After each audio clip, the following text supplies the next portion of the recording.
Billy Wright, the infamous leader of the Loyalist Volunteer Force, LVF, was assassinated in December 1997 while incarcerated in the Maze prison, one of the most secure prisons in Northern Ireland. His death in the middle of a turbulent peace process raised suspicions of foul play, with accusations of collusion between the British authorities, Loyalist paramilitaries, and even his political adversaries. Over the years, investigations have unearthed troubling questions about security failures, prison management, and possible state involvement.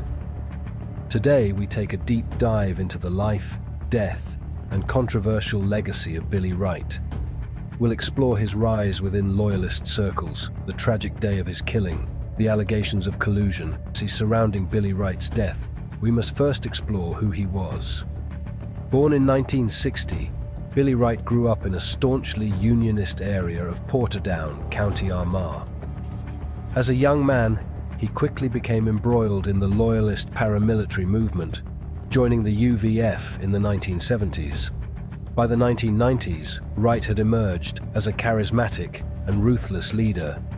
The UVF, an organization committed to maintaining Northern Ireland's union with Britain, was responsible for numerous attacks during the Troubles, the decades-long conflict between Republicans and Loyalists. However, Wright's rise to prominence came with his founding of the LVF in 1996, after a bitter split from the UVF. Wright was increasingly seen as a radical within the Loyalist movement. He rejected any notion of ceasefires or negotiations with the British government, particularly as the peace process gained momentum in the 1990s. While others in the UVF and UDA were willing to lay down their arms, Wright's LVF sought to continue the fight against the IRA and other Republican groups, even as political negotiations moved toward a peace settlement. He became notorious for his hardline stance, and by the late 1990s, his name was synonymous with Loyalist resistance. Wright's actions on the ground matched his rhetoric. He was involved in several high-profile attacks on Catholic civilians, perceived IRA members, and other nationalists. His ruthless strategy earned him the nickname King Rat in Loyalist circles, and many feared him as a symbol of intractable loyalism. His violent legacy, however, also meant that he made many enemies, not just within the Republican community, but within the Loyalist factions themselves.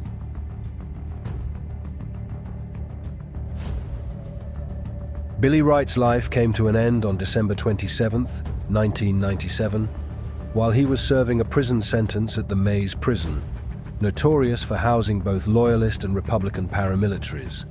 The Maze, also known as Long Kesh, was intended to separate the most dangerous criminals, but it became a powder keg of tension and violence, particularly as the peace process unfolded.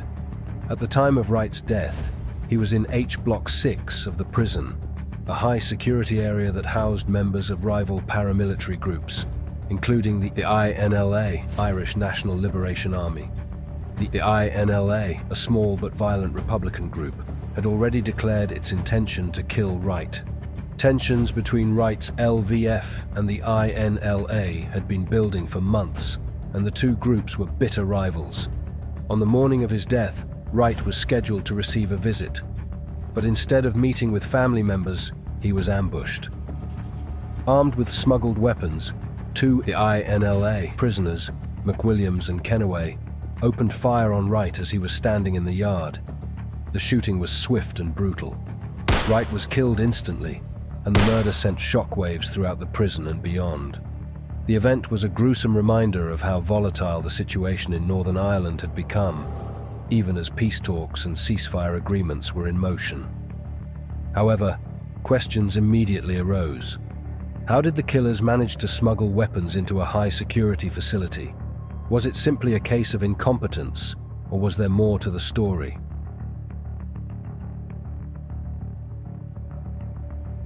The immediate investigation into Wright's death uncovered numerous security lapses. One of the most concerning issues was how the weapons used in the assassination were smuggled into the prison. According to one of the killers, John Conway, the weapons were concealed inside nappies.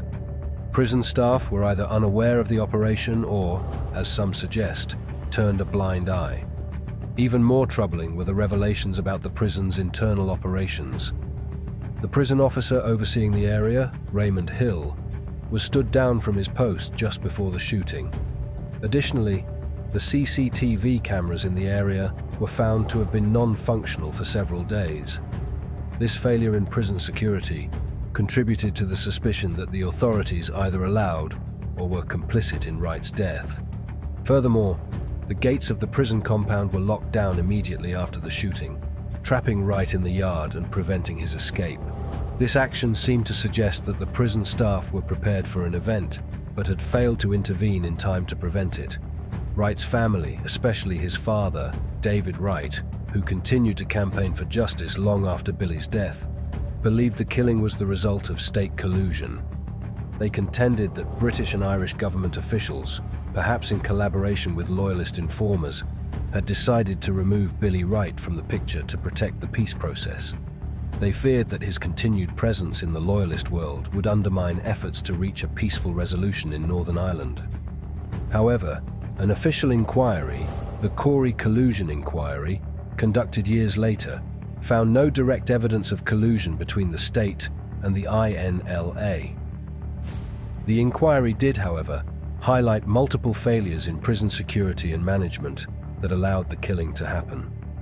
The inquiry's findings were met with mixed reactions, with some believing it was a whitewash and others arguing it failed to capture the full complexity of the events leading to Wright's murder.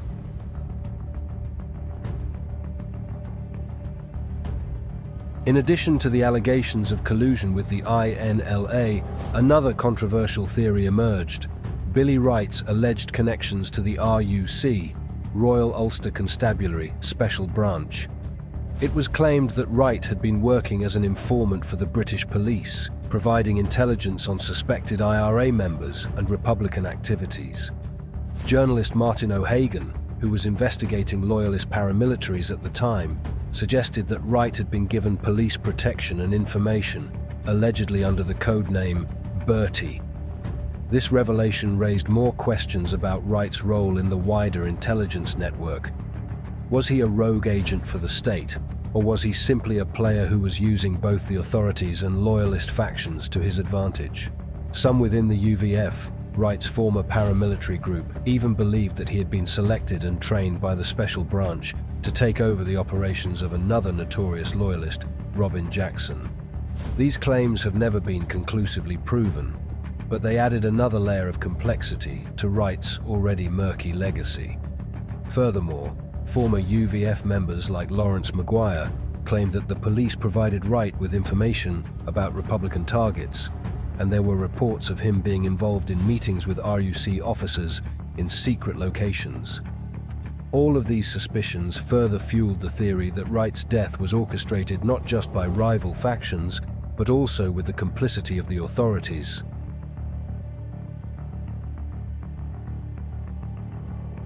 Despite the controversy surrounding his death, Billy Wright's image has endured in certain loyalist communities, where he is seen as a martyr and symbol of resistance.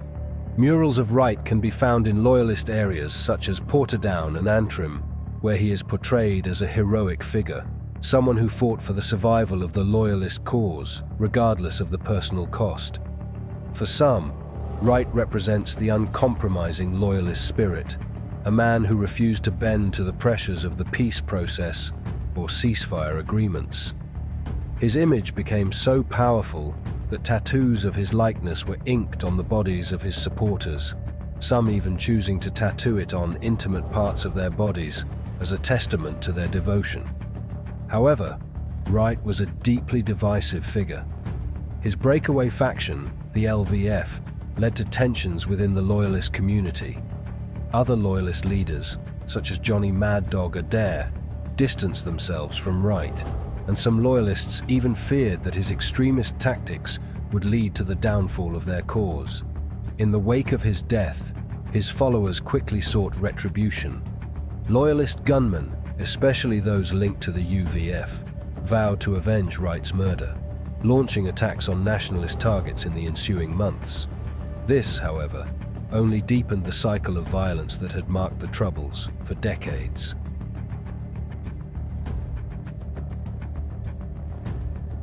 Billy Wright's death continues to remain one of the most controversial and debated events in the history of the Northern Ireland conflict.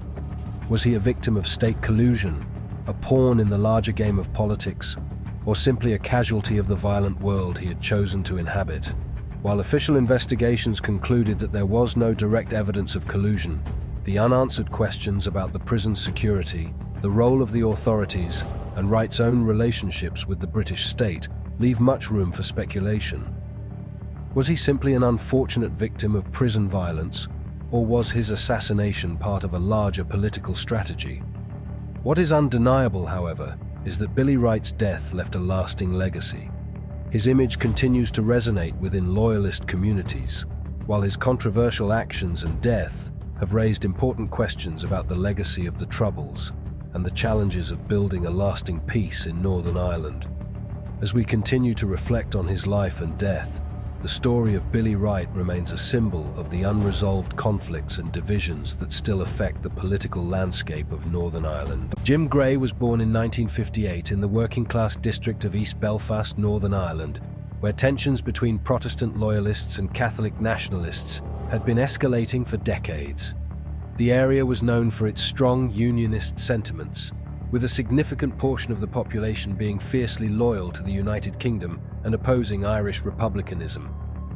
Gray's childhood was shaped by these local dynamics, which would later fuel his involvement in the turbulent world of paramilitarism.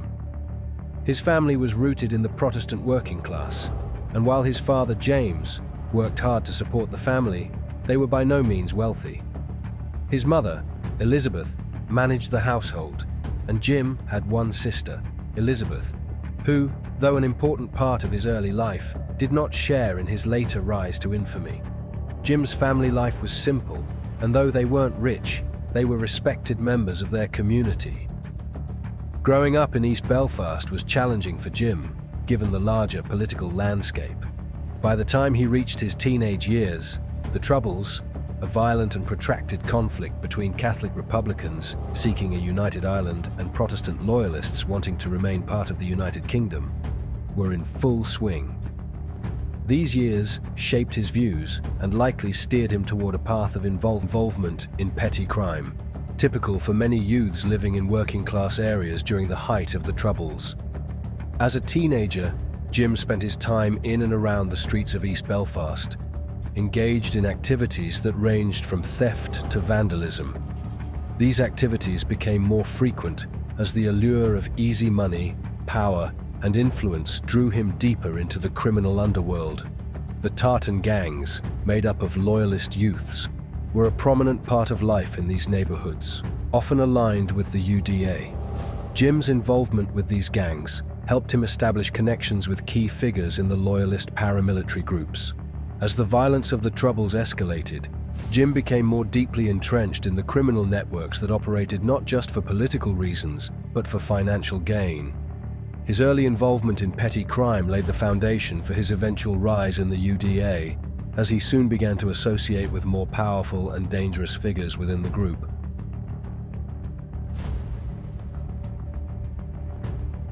In the early 1980s, Jim Gray found his way into the ranks of the UDA, a paramilitary group formed to defend the Protestant community in Northern Ireland. The UDA was part of a broader loyalist movement that saw itself as a counterforce to the growing power of the IRA, the militant organization fighting for Irish independence. By this point, the UDA had become heavily involved in paramilitary activities, including bombings, shootings, and assassinations targeting Catholic civilians and Republican activists. The UDA was deeply entrenched in the local communities, and its influence in places like East Belfast was particularly strong. Gray, with his growing criminal network and desire for power, quickly rose through the ranks of the UDA, aligning himself with the East Belfast Brigade. By the early 1990s, Jim Gray had become the brigadier of the East Belfast Brigade, one of the most powerful factions within the UDA. As a leader, he demonstrated a flair for the dramatic, adopting the persona of a flashy, self-assured individual. His appearance, brightly colored clothing, gold chains, and his trademark dyed blonde hair earned him the nickname Doris Day. He was often referred to as the Brigadier of Bling, a nod to his ostentatious style and apparent disregard for the more secretive aspects of paramilitary life. Under Gray's leadership, the East Belfast Brigade grew in both influence and wealth. He expanded their criminal activities beyond the traditional violence associated with paramilitary groups, delving into the worlds of extortion, money laundering, and drug trafficking. His control over bars, clubs, and other businesses in East Belfast allowed him to launder money and launder the profits from his illicit operations, which contributed to his growing wealth. His success also led to an increase in his notoriety, attracting both admiration from his followers and attention from law enforcement.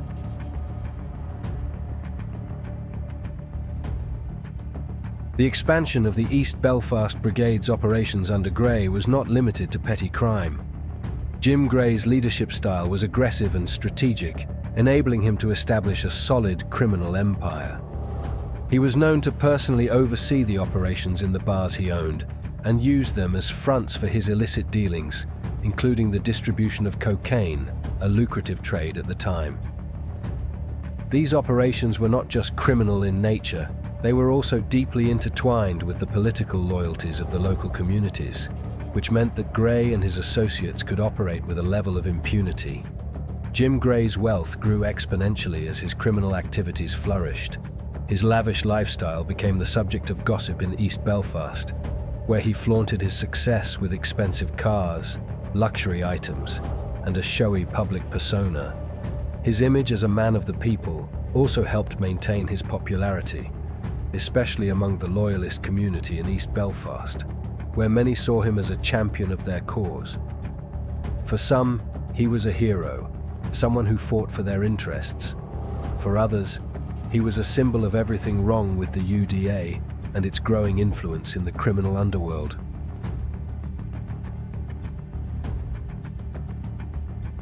As Jim Gray's power and influence grew, so did tensions within the UDA itself. The organization was plagued by internal divisions, and by the early 2000s, Gray had become a divisive figure. While some viewed him as a capable leader who was ensuring the UDA's success, others believed he was acting outside of the organization's official structures, building his own personal empire. In 2005, Jim Gray's involvement in the UDA came to an abrupt end. He was expelled from the organization after accusations of treason surfaced. It was alleged that Gray was operating independently, seeking to further his own personal interests at the expense of the broader loyalist cause. Furthermore, there were suspicions that Gray had been passing information to the authorities, particularly the Special Branch, which allegedly made him a police informant. The UDA leadership could not tolerate these allegations, and as a result, Gray was expelled. His expulsion marked a dramatic fall from grace, and his criminal empire began to unravel. Gray's former allies turned against him, and he became a target for retribution from other factions within the UDA. The split within the loyalist community deepened, as Jim Gray's name was associated with betrayal and corruption.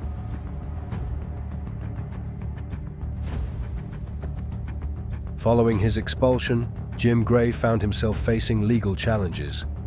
In April 2005, he was arrested while driving his car in East Belfast, with a large sum of money found in his possession. This discovery led to charges of money laundering and suspicions of his involvement in organized crime, including drug trafficking. Police believed that the money was the proceeds of Gray's extensive criminal activities. Over the next several months, police conducted raids on his properties and uncovered thousands of documents detailing his illicit operations. These documents implicated Gray in a vast criminal network that spanned beyond East Belfast. Although he was released on bail, his reputation continued to deteriorate, and his criminal enterprises were under increasing scrutiny from law enforcement.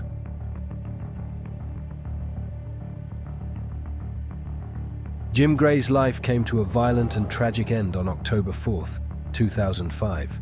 He was shot and killed in his home in East Belfast, in what was likely a targeted assassination. While the exact motives behind his murder remain unclear, it is widely believed that Gray's death was the result of internal UDA feuds and the growing power struggles within loyalist paramilitary groups. his expulsion from the UDA, and the accusations of him being a police informant had put a target on his back, and his violent death reflected the perilous nature of his lifestyle. Gray's murder was one of many violent events that marked the final years of the Troubles. His death also underscored the dangers of the Loyalist paramilitary world, where betrayal, power struggles, and criminal activity could often lead to brutal consequences. Jim Gray's murder sent shockwaves through East Belfast and the wider Loyalist community.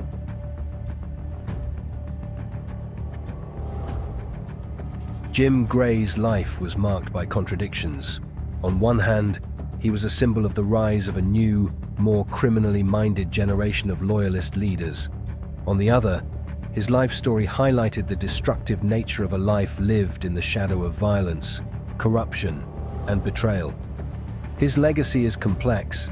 Some view him as a victim of his circumstances, a man who was manipulated by the forces around him, while others see him as a symbol of the excesses and dangers of paramilitarism. For many in East Belfast, Jim Gray was a larger-than-life figure, a man who had risen from humble beginnings to control a vast criminal network. His death marked the end of an era in Loyalist paramilitary politics, but his legacy continues to shape the narrative of the Troubles. Jim Gray's life was a testament to the perils of ambition and the dark allure of power. His rise from a working-class boy with dreams of becoming a golfer to a notorious UDA brigadier was a journey defined by crime, violence, and betrayal. His death, a violent and tragic end to his story, serves as a stark reminder of the risks involved in the criminal and paramilitary world. While his legacy is controversial, it is an integral part of the history of Northern Ireland and the tumultuous period of the Troubles. Jim Spence was born in the early 1960s in the Woodvale area of Belfast, Northern Ireland, during a time of significant social and political turmoil. The city was a flashpoint for the conflict known as the Troubles, which pitted Irish Republican nationalists against Loyalist Unionists. Spence grew up in a Protestant working-class community on the Shankill Road, a region strongly Loyalist in sentiment. This area, with its divisive and often violent politics, would shape his future involvement in paramilitarism. Growing up in such a politically charged environment, Spence was surrounded by both the culture of Protestant unionism and the spectre of violence that accompanied it. It was an environment where loyalty to the British Crown and the Unionist cause was a major influence on local life. His early years would be marked by a familiar story for many young men of his generation. An upbringing full of economic hardship, family connections to the community, and the ever-present spectre of the civil unrest that defined Northern Ireland in the 1960s and 1970s. As Spence entered his teenage years, the Troubles escalated, with regular clashes between the police and members of the Irish National Liberation Army, the Provisional IRA, and Loyalist paramilitary groups. For young men like Spence, the conflict wasn't just something happening on the news, it was a direct part of everyday life. Amidst this turmoil, Spence became more involved in the politics of the Protestant Unionist community.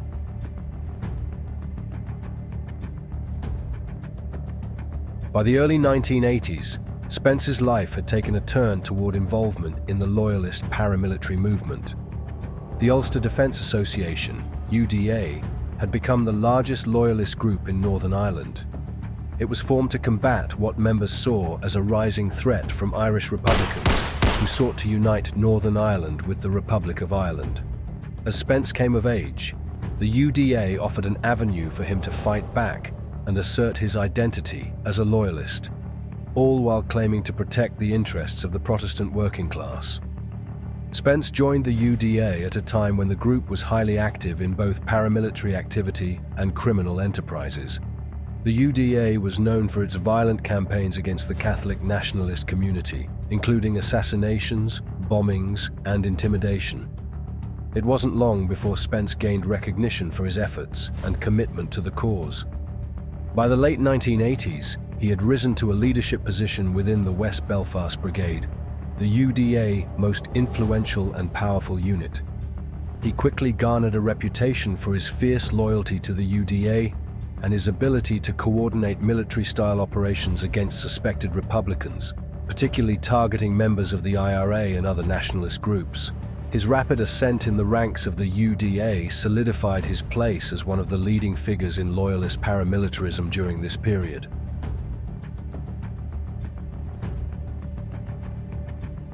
By the early 1990s, Spence had become the leader of B Company within the UDA's West Belfast Brigade. His company, responsible for organizing and executing attacks against Republican targets, quickly became notorious for its effectiveness and ruthless tactics. The area of West Belfast was home to both Loyalist and Nationalist communities, which meant that control of the streets was crucial. Spence played a key role in ensuring that his brigade maintained dominance over the local Protestant areas, exerting a brutal form of social control over both his enemies and the local community. Spence's leadership was characterized by strategic cunning, an aggressive stance against Republican forces, and a willingness to use violence to achieve his objectives. His reputation as a no-nonsense leader spread throughout the Loyalist community. However, Spence was also known for his close relationships with certain British intelligence officials, notably Brian Nelson, a key figure in the collusion between Loyalist paramilitaries and the British state. This connection between Spence's UDA unit and British intelligence would later play a critical role in the unfolding of his legacy.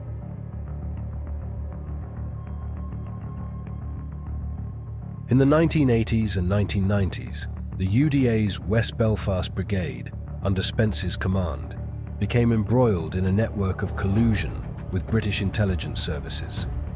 This collaboration allowed Spence and his men to target Republicans more effectively, sometimes with inside information provided by British intelligence officers. The infamous British agent Brian Nelson, who worked as an informant for the British Army, played a key role in this operation, supplying intelligence that was used by the UDA to carry out targeted assassinations of known or suspected Republicans. While Spence publicly presented himself as a defender of Loyalist interests, it was widely known that the UDA's activities, including killings and bombings, were not always in line with its supposed mission of protecting the Unionist community. The UDA's increasing reliance on intelligence gathering, collusion with the state, and its violent tactics raised serious ethical and political questions, not just within Northern Ireland, but also internationally. Spence's own role in this complex network of informants, covert operations, and paramilitary activity remains controversial. While he continued to justify his actions as part of a larger struggle against republicanism, the use of state-sponsored intelligence to carry out attacks on civilians, including members of the Catholic community, left a lasting stain on his reputation.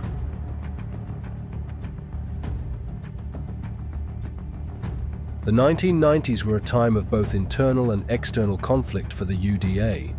While the organization continued its military campaigns against Republicans, it was also battling internal strife, with factions emerging within the group.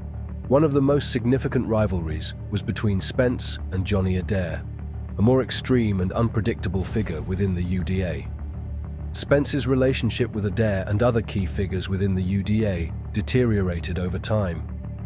In 1992, Spence's influence was undermined when he was arrested as part of a series of crackdowns on UDA leaders under the Stevens Inquiry.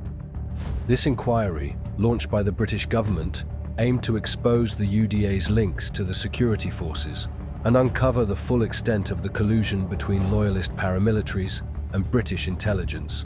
Although Spence was later released, his standing within the organization was severely damaged, particularly by the rising prominence of Johnny Adair, who assumed greater control of the UDA's operations in West Belfast.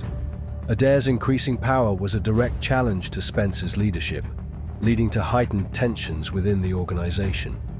In 2000, Spence was eventually sidelined and expelled from the UDA after accusations of betrayal and of colluding with rival factions within the group. This was seen as a major blow to his career and influence, marking a turning point in his life.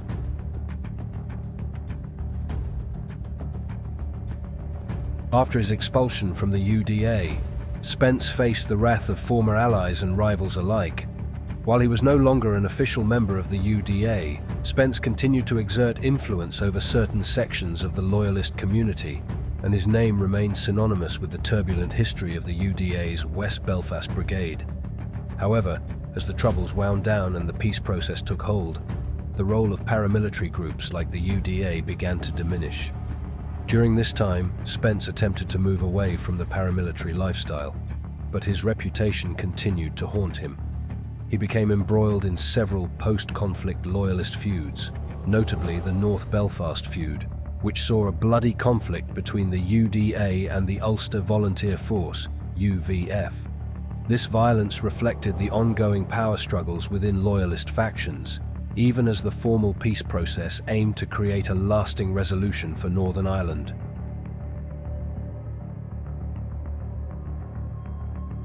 After the end of the Troubles and the signing of the Good Friday Agreement in 1998, Jim Spence's role in Northern Irish politics and paramilitary activity diminished.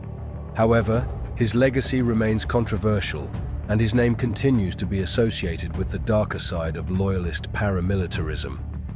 Despite his expulsion from the UDA, Spence's involvement in the Troubles continues to be scrutinized, with many questioning his role in the atrocities committed by the UDA and its connections to British intelligence.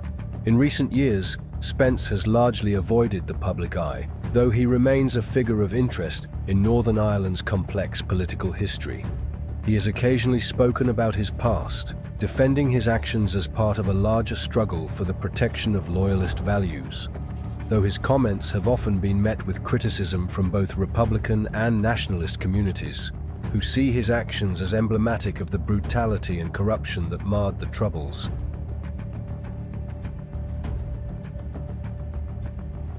Jim Spence's story is one of power, violence, and loyalty to a cause that, for many, is now a painful chapter in the history of Northern Ireland. His rise through the ranks of the UDA, his leadership in the West Belfast Brigade, and his association with figures like Brian Nelson and Johnny Adair all serve as reminders of the violent legacy of the Troubles. While Spence's contributions to Loyalist politics and paramilitarism cannot be overlooked, his life story is ultimately a testament to the destructive power of division, violence, and sectarianism. As Northern Ireland continues to heal from the scars of the past, Jim Spence's legacy serves as both a warning and a reflection on the darker chapters of the conflict.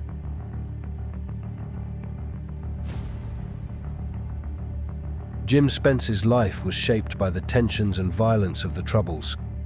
His rise through the ranks of the UDA and his controversial leadership reflect the deeply divided nature of Northern Irish society at the time. His role in the conflict, marked by collusion, power struggles, and paramilitary activity, continues to be a subject of debate and reflection. As history moves forward, Spence's story serves as a crucial chapter in understanding the lasting impact of the Troubles on Northern Ireland's political landscape. Sean Quinn, born John Ignatius Quinn on 5 December 1947, was an Irish businessman from Derrylin, County Fermanagh, Northern Ireland. From humble beginnings in a farming family, Quinn grew to become one of the wealthiest individuals in Ireland, amassing a fortune of €4.7 billion at the height of his career. He was the founder of the Quinn Group, a diversified conglomerate with operations spanning across sectors such as cement, insurance, glass production, plastics, hotel management, and banking. However, his financial empire collapsed in the wake of the 2008 financial crisis, resulting in bankruptcy, legal battles, and a tarnished legacy. This story of rapid rise and dramatic fall is a cautionary tale about the fragility of financial empires built on speculative investments and lack of transparency.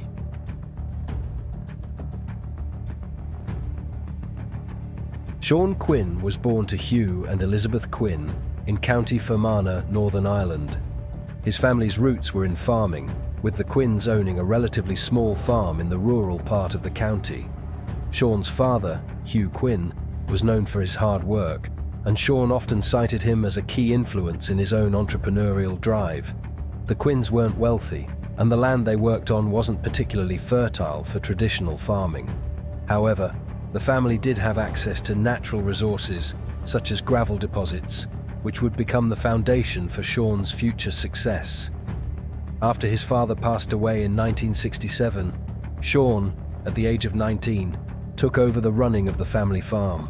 Recognizing that farming alone could not support him, Quinn decided to shift focus.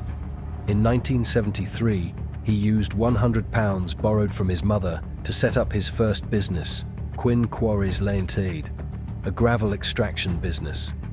This business grew steadily as Sean sold gravel to local builders. By the late 1970s, Sean began expanding his operations, investing in larger-scale machinery and opening additional quarries. His entrepreneurial instincts proved to be remarkably effective. As his gravel business flourished, Quinn began acquiring other related businesses in sectors such as concrete production and construction materials. This allowed him to diversify his holdings and spread risk, setting the stage for the eventual creation of the Quinn Group.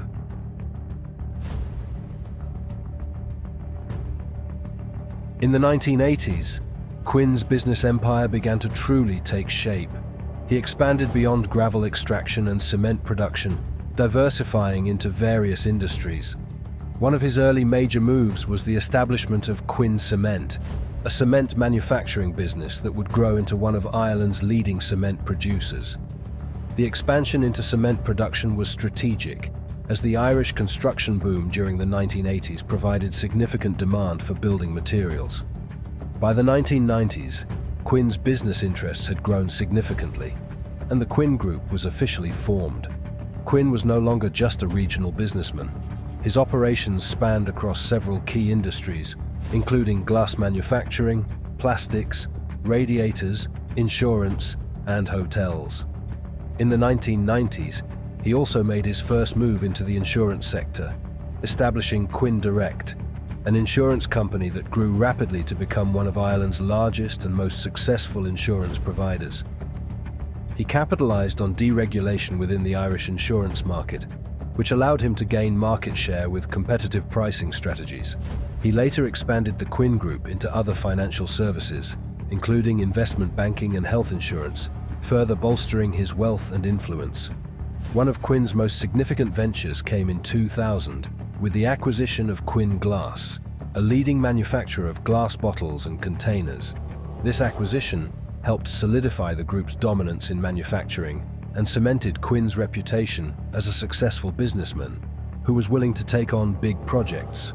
By this time, the Quinn Group was operating across Ireland, the UK, Poland, and even Czech Republic, employing thousands of people across various industries. However, Quinn's success wasn't just a result of his business acumen. He had a powerful reputation in the community, which he used to gain valuable political and business connections. A passionate supporter of the Gaelic Athletic Association, Quinn's sponsorship of local teams helped cement his position as a well-respected figure, not only in business circles, but also in the communities where his companies operated. His philanthropy, including charitable donations to local sports clubs and hospitals, further enhanced his standing in Ireland.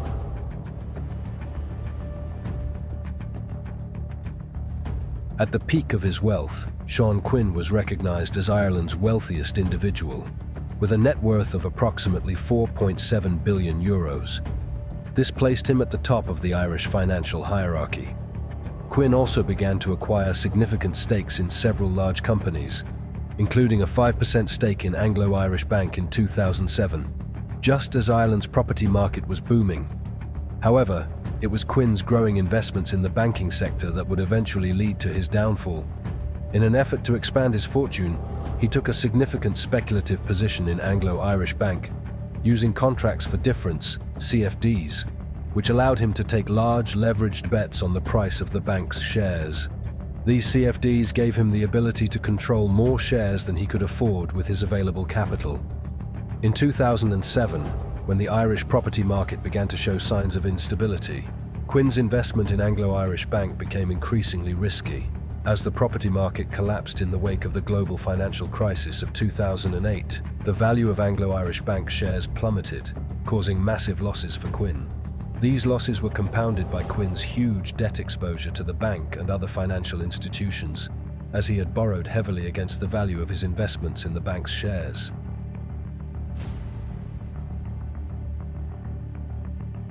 By 2008, as the global financial crisis took hold, the collapse of the Irish banking system became inevitable.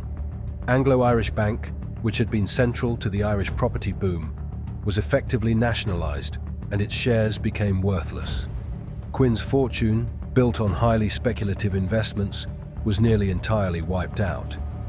In 2009, the Quinn Group began to face significant financial problems. The Irish Bank Resolution Corporation, which took control of the assets of Anglo-Irish Bank, started to pursue Quinn for €2.8 billion in debts.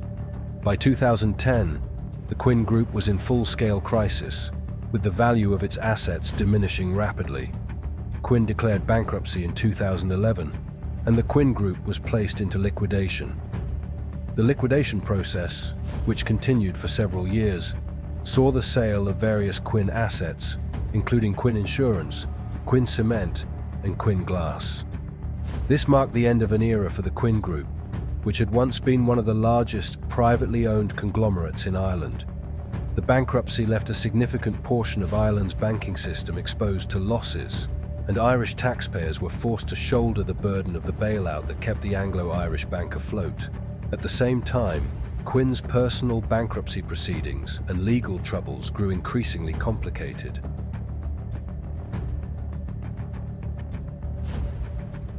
Sean Quinn's post-bankruptcy life was marked by a series of legal challenges.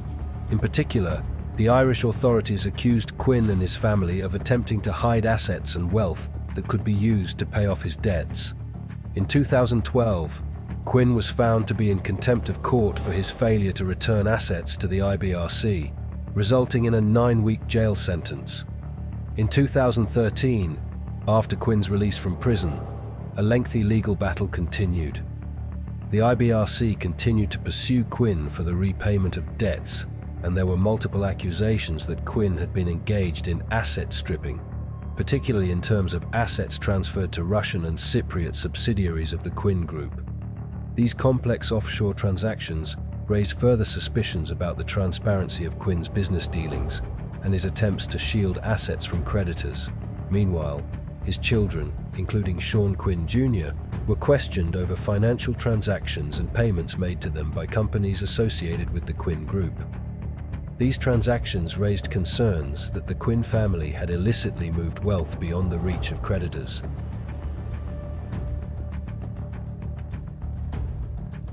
Despite the financial collapse, Sean Quinn remained a beloved figure in his home county Cavan, where he continued to reside with his wife, Patricia, and their 5 children. He is still regarded by some as a local hero for his philanthropic efforts and his support of the GAA. However, Quinn's financial collapse and legal battles have overshadowed his earlier successes. His story has become a powerful example of how even the wealthiest individuals can see their fortunes evaporate in the face of speculative risk-taking, mismanagement, and market crashes.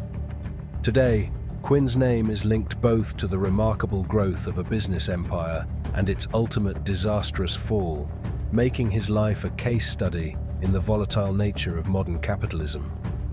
Sean Quinn's legacy is deeply mixed. Some still admire him for his entrepreneurial spirit and his ability to create jobs and wealth for thousands of people across Ireland. Others view him as a symbol of the excesses and reckless speculation that characterized the so-called Celtic Tiger era in Ireland, when rampant property speculation and banking deregulation led to an economic collapse that would take Ireland years to recover from. In summary, Quinn's rise from humble beginnings to Ireland's richest man, followed by his spectacular financial downfall and subsequent legal battles, underscores the fragility of wealth in an interconnected global economy. His story is a poignant reminder that success is often built on a foundation of calculated risks, and that those risks can have devastating consequences when the market turns. As many long-time followers of this channel may already be aware, Northern Ireland endured one of the most brutal and tumultuous periods in its history, known as the Troubles, a violent intercommunal conflict that spanned from the late 1960s to 1998. This conflict resulted in over 3,000 lives lost and left deep scars on the communities involved. Throughout this time, Northern Ireland was gripped by bombing campaigns, sectarian violence, street riots, and violent clashes between paramilitary organizations, the British Army, and local police forces. The violence seemed inescapable, permeating every corner of the region. In a landscape of daily terror, families and communities found themselves caught in a nightmare of uncertainty, loss, and grief. What is perhaps less widely known, however, are the extreme depths of depravity and brutality that emerged from this conflict, with some of the most horrific and senseless acts carried out by various factions, their names becoming synonymous with unspeakable cruelty.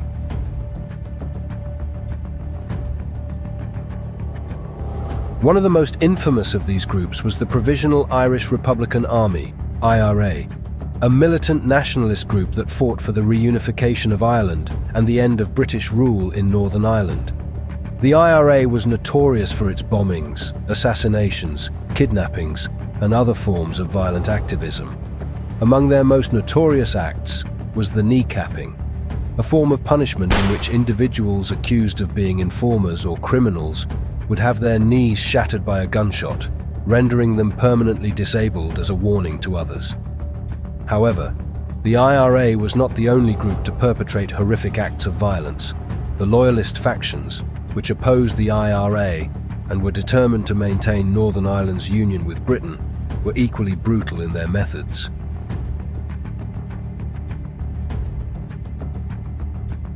One such faction, which is often less talked about but was every bit as deadly, was the Shankill Butchers. This group, composed of men from Loyalist communities, became infamous during the 1970s for a series of abductions, brutal killings, and tortures that shocked even the most hardened individuals familiar with the violence of the Troubles. Operating under the banner of the Ulster Volunteer Force, UVF, the Shankill Butchers engaged in some of the most grisly and disturbing murders in modern British history. Their violent spree, which lasted from 1975 until 1977, left a bloody trail of death and fear, and their notoriety reached a level so high that they earned the chilling title of the worst serial killers in the history of the UK. Despite their immense brutality, the Shankill Butchers remain largely overshadowed by other elements of the Troubles, and their acts of violence are often overlooked in favour of the larger ideological battles between nationalists and unionists. The Shankill Butchers were named after Shankill Road, a working-class neighbourhood in West Belfast that was a stronghold of Loyalist ideology. The area was situated near the Falls Road, a predominantly Catholic neighbourhood, making it a focal point for sectarian violence between Protestant Loyalists and Catholic nationalists. The proximity between these two opposing communities set the stage for intense violence, with frequent riots, attacks, and retaliations taking place between the groups. Shankill Road itself was home to several Loyalist groups, with the UVF and other similar organisations engaging in a violent war against both the IRA and Catholic civilians. These conflicts were marked by brutal killings, bombings, and reprisals, all driven by deep-rooted animosity and hatred between the two factions.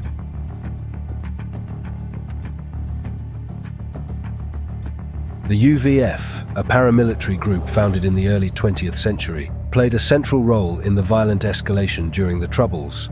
Though originally formed to resist Irish nationalism and prevent Ireland's independence, the UVF transformed over the decades into a deadly force, especially in Northern Ireland, where they targeted IRA members and Irish nationalists. Their activities ranged from armed attacks on nationalist areas to bombings in both Northern Ireland and the Republic of Ireland. One of the most notorious actions of the UVF was the 1974 Dublin and Monaghan bombings, in which 35 civilians were killed and more than 200 were injured. While the UVF's main focus was on the IRA, the group regularly carried out sectarian killings, targeting Catholic civilians in indiscriminate attacks. The phrase, "if you can't get an IRA man, get a tag," a derogatory term for Catholics, encapsulated their belief that all Catholics were enemies of their cause, regardless of whether they had any association with the IRA. Amid this violent and chaotic backdrop, the Shankill Butchers emerged as one of the most horrific and fearsome groups. Operating out of Shankill Road, they went on a killing spree that involved abducting men, torturing them, and then murdering them in grotesque ways. Their victims were often random individuals, and they would be taken, sometimes from the street or their homes, and subjected to brutal treatment. The victims were stabbed, beaten, and sometimes dismembered, and their bodies would often be dumped in public places as a grim warning to others. The butchers' methods were horrifically methodical, relying on butcher knives and other instruments of death, and their actions terrified not only the Catholic community, but also those within the Loyalist community who dared to oppose them.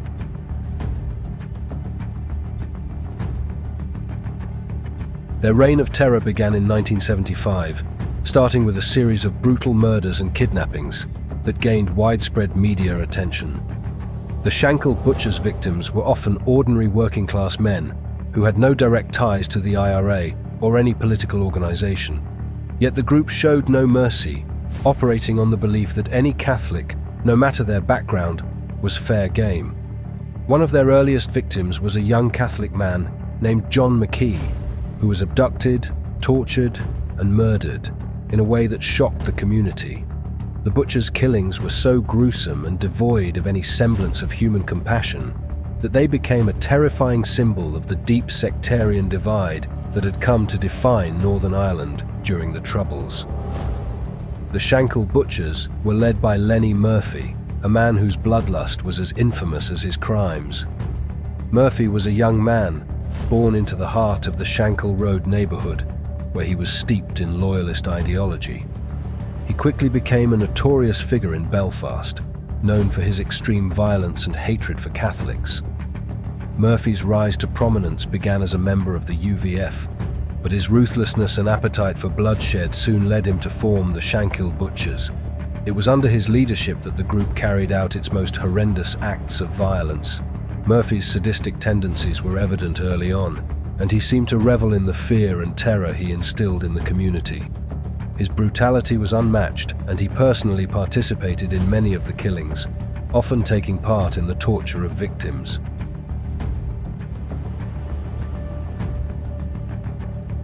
Murphy's actions were not just the product of personal hatred, but also a reflection of the larger, deeply entrenched political and sectarian divides that gripped Northern Ireland. The Loyalist community, fearing the growing influence of the nationalist cause and the threat of an all-Ireland republic, saw such extreme measures as a necessary defense of their identity and way of life. The Shankill Butchers, operating with the tacit support of some within their community, believed that their acts of violence were justified by the broader cause of preserving the Union with Britain. Their blood-soaked campaign of terror was meant not only to exact revenge on the Catholic nationalist population, but also to send a clear message that the Loyalist community would not back down, no matter the cost. The group's crimes continued unabated until the authorities finally began to close in. In 1977, after a series of police operations and intelligence gathering, several key members of the Shankill Butchers were arrested and convicted. The investigations that led to their arrest were fraught with difficulty, as the local community was hesitant to cooperate with the police due to fears of reprisal from the Butchers. However, once arrested, the perpetrators were put on trial, and many were convicted of multiple murders.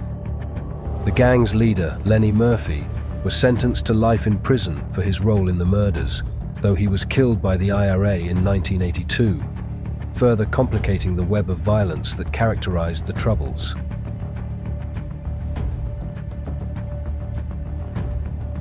Despite their capture, the legacy of the Shankill Butchers lived on. The brutality of their actions remains a haunting reminder of the extreme violence that consumed Northern Ireland during the Troubles. For many, their crimes are a symbol of the deep hatred and sectarian divisions that led to so much bloodshed. While the peace process brought about the signing of the Good Friday Agreement in 1998, which helped bring an end to the Troubles, the scars of violence and mistrust still linger in many parts of Northern Ireland. The story of the Shankill Butchers and the atrocities they committed remains a chilling reminder of the horrors that human beings can inflict on one another when driven by hatred and political ideologies. Today, Northern Ireland continues to struggle with the legacy of the Troubles. While significant strides have been made in terms of peace and political stability, the wounds of the past are not easily healed.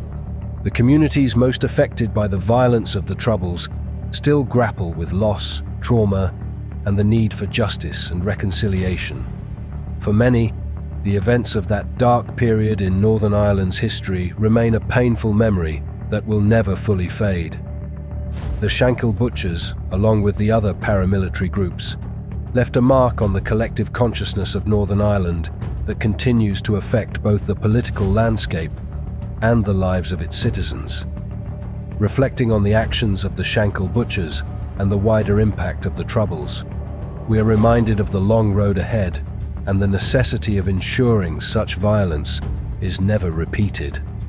For the victims, their families, and for those who lived through the conflict, the call for reconciliation remains central to the future of Northern Ireland, a place still learning how to heal and rebuild in the aftermath of its bloody past.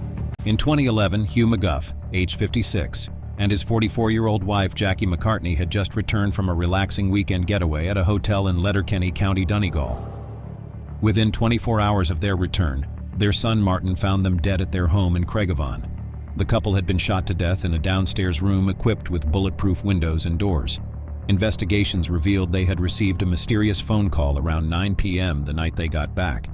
Hugh's last known phone activity was recorded at 11 a.m. the following morning, indicating they may have been dead for several hours before being discovered.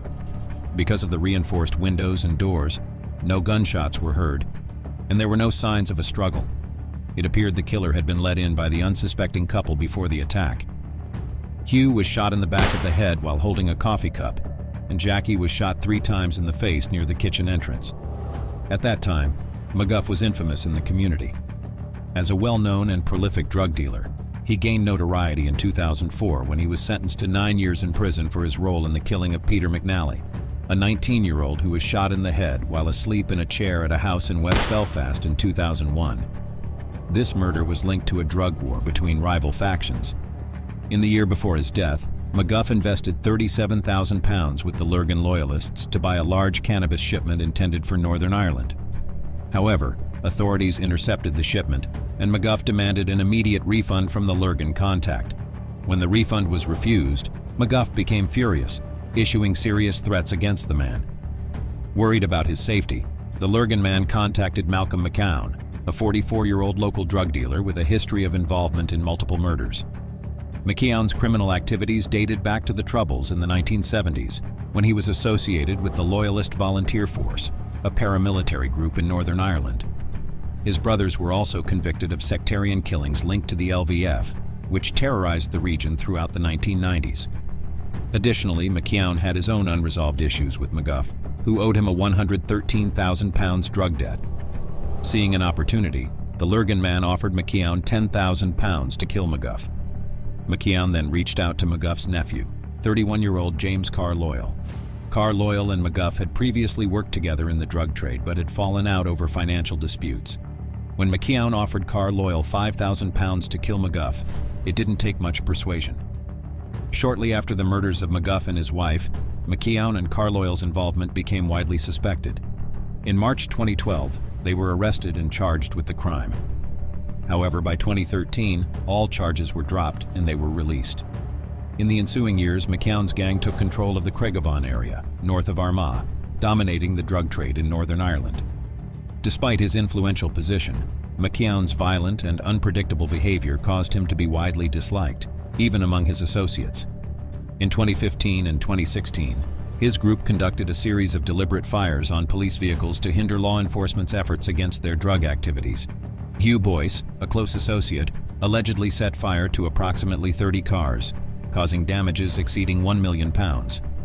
During the legal proceedings against Boyce and his accomplice, James Kidd McKeown, who was also involved, dispatched his enforcer James McVeigh to court as a warning to Boyce not to cooperate with the authorities or implicate others in the gang. Despite Kidd and Boyce pleading guilty, they began to suspect that McKeown had betrayed them. When Boyce was identified in court as McKeown's second-in-command, their relationship deteriorated rapidly, causing internal strife within McKeown's gang. As McKeown faced betrayal from within his gang and gained a reputation for coercing and intimidating other drug sellers, his list of adversaries grew. In March 2016, his close associate Jim Carloyle became the target of a drive-by shooting near a school in Craigavon. Sitting in his car as he waited for his child, Carloyle was struck 4 times by gunfire. He tried to exit the vehicle but collapsed on the road, in plain view of a school bus filled with terrified children. Luckily, Carloyle survived the attack due to wearing a bulletproof vest. Despite no arrests or charges related to the assassination attempt, suspicions circulated, hinting at the involvement of a faction of drug dealers fed up with McKeown's tactics. Later known as the Firm, McKeown's gang held significant sway in the area until McKeown and Carloyle were apprehended in 2018 after a police pursuit that culminated in a collision. Prior to their arrest, they had broken into the home of a 50-year-old resident from Lisburn, assaulting him with punches and binding him with cable ties. With McKeown, Carloyle, Boyce, and Kidd incarcerated, Jamie McVeigh, McKeown's 29-year-old enforcer, assumed leadership on the streets of Lurgan. McVeigh, a devoted admirer of McKeown who had previously shared a jail cell with him, now acted as his enforcer, implementing McKeown's extortion schemes against hesitant drug dealers. Soon after becoming a father, McVeigh became involved in a series of shotgun attacks orchestrated by McKeown from his prison cell. Despite his recent parenthood, McVeigh's Facebook posts reveal his struggles as he tries to change his criminal ways for the sake of his newborn child. However, it wasn't long before he transitioned from a dedicated new father to a drug-addled killer. When his child was just a few months old, McVeigh went on a drug-fueled rampage that ended in the murder of Paul Smith in Lisburn. Smith, a 50-year-old drug dealer, had refused to comply with McKeown's demands for money. During the assault, McVeigh and his accomplice, James Holmes, stole £80,000 worth of cocaine and cash, fatally shooting Smith in the chest while he sat on the sofa. Just 4 days later, McVeigh and Holmes struck at a residence in Lisburn, threatening the homeowner and firing shots into the bedroom window. Thankfully, neither the couple nor their 9-year-old daughter were injured during the attack. Forensic analysis connected the shotgun residue found on Paul Smith's body to the residue recovered from the scene in Lisburn. Soon after, McVeigh and Holmes were charged with Paul Smith's murder and the attempted murder of the family. McVeigh was subsequently sentenced to life imprisonment with a minimum term of 18 years, while Holmes received a 13-year sentence. In the summer of 2019, the Firm, the secretive gang associated with the failed attack on Jim Carloyle in 2016, received reports from their drug dealers that Malcolm McKeown, despite being imprisoned, had ordered them to pay protection fees for selling drugs in his territory. However, unlike other dealers who might have complied under pressure, the Firm was a well-organized and armed group unwilling to submit to such demands. As a result, in early August 2019, 2 armed members of the Firm, disguised in pig face masks, appeared at McKeown's residence in Warringstown. Surveillance cameras captured them approaching McKeown's front door, even though McKeown himself was still incarcerated at the time. However, a week later, McKeown was released on bail regarding charges stemming from the 2018 aggravated burglary in Lisburn, which also involved Jim Carloyle. On the evening of Monday, August 19, 2019, Malcolm McKeown visited a service station located less than half a mile from his Warringstown home at 7:18 p.m. Just a minute later, he exited the shop and returned to his car parked beside the building. It was then that 2 armed individuals linked to the Firm emerged from behind the service station and fired multiple shots into the driver's side of McKeown's vehicle. He was hit 6 times and died instantly. Shortly after the shooting, a blue Volkswagen Passat was seen leaving the service station. About 10 minutes later, the same Passat was found burned out in Lurgan's Meadowview estate, an area where the Firm had been expanding significantly in recent years. Jake O'Brien and Andrew Martin, both from Lurgan, were arrested a week later and charged with murdering Malcolm McKeown. At their August 26th arraignment, it came to light that O'Brien was already on probation. Prosecutors suggested during the hearing that the gunman had been waiting in the blue Passat behind the service station for up to 50 minutes before ambushing McKeown shortly after he arrived. However, if this theory is correct, the gunman wouldn't have been able to see McKeown leaving through the front door, indicating that someone who could see McKeown may have tipped off the killers. Both Jake O'Brien and Andrew Martin pleaded not guilty, but that changed. In May 2024, when Andrew Martin changed his plea to guilty, admitting to aiding and abetting the murder of Malcolm McKeown.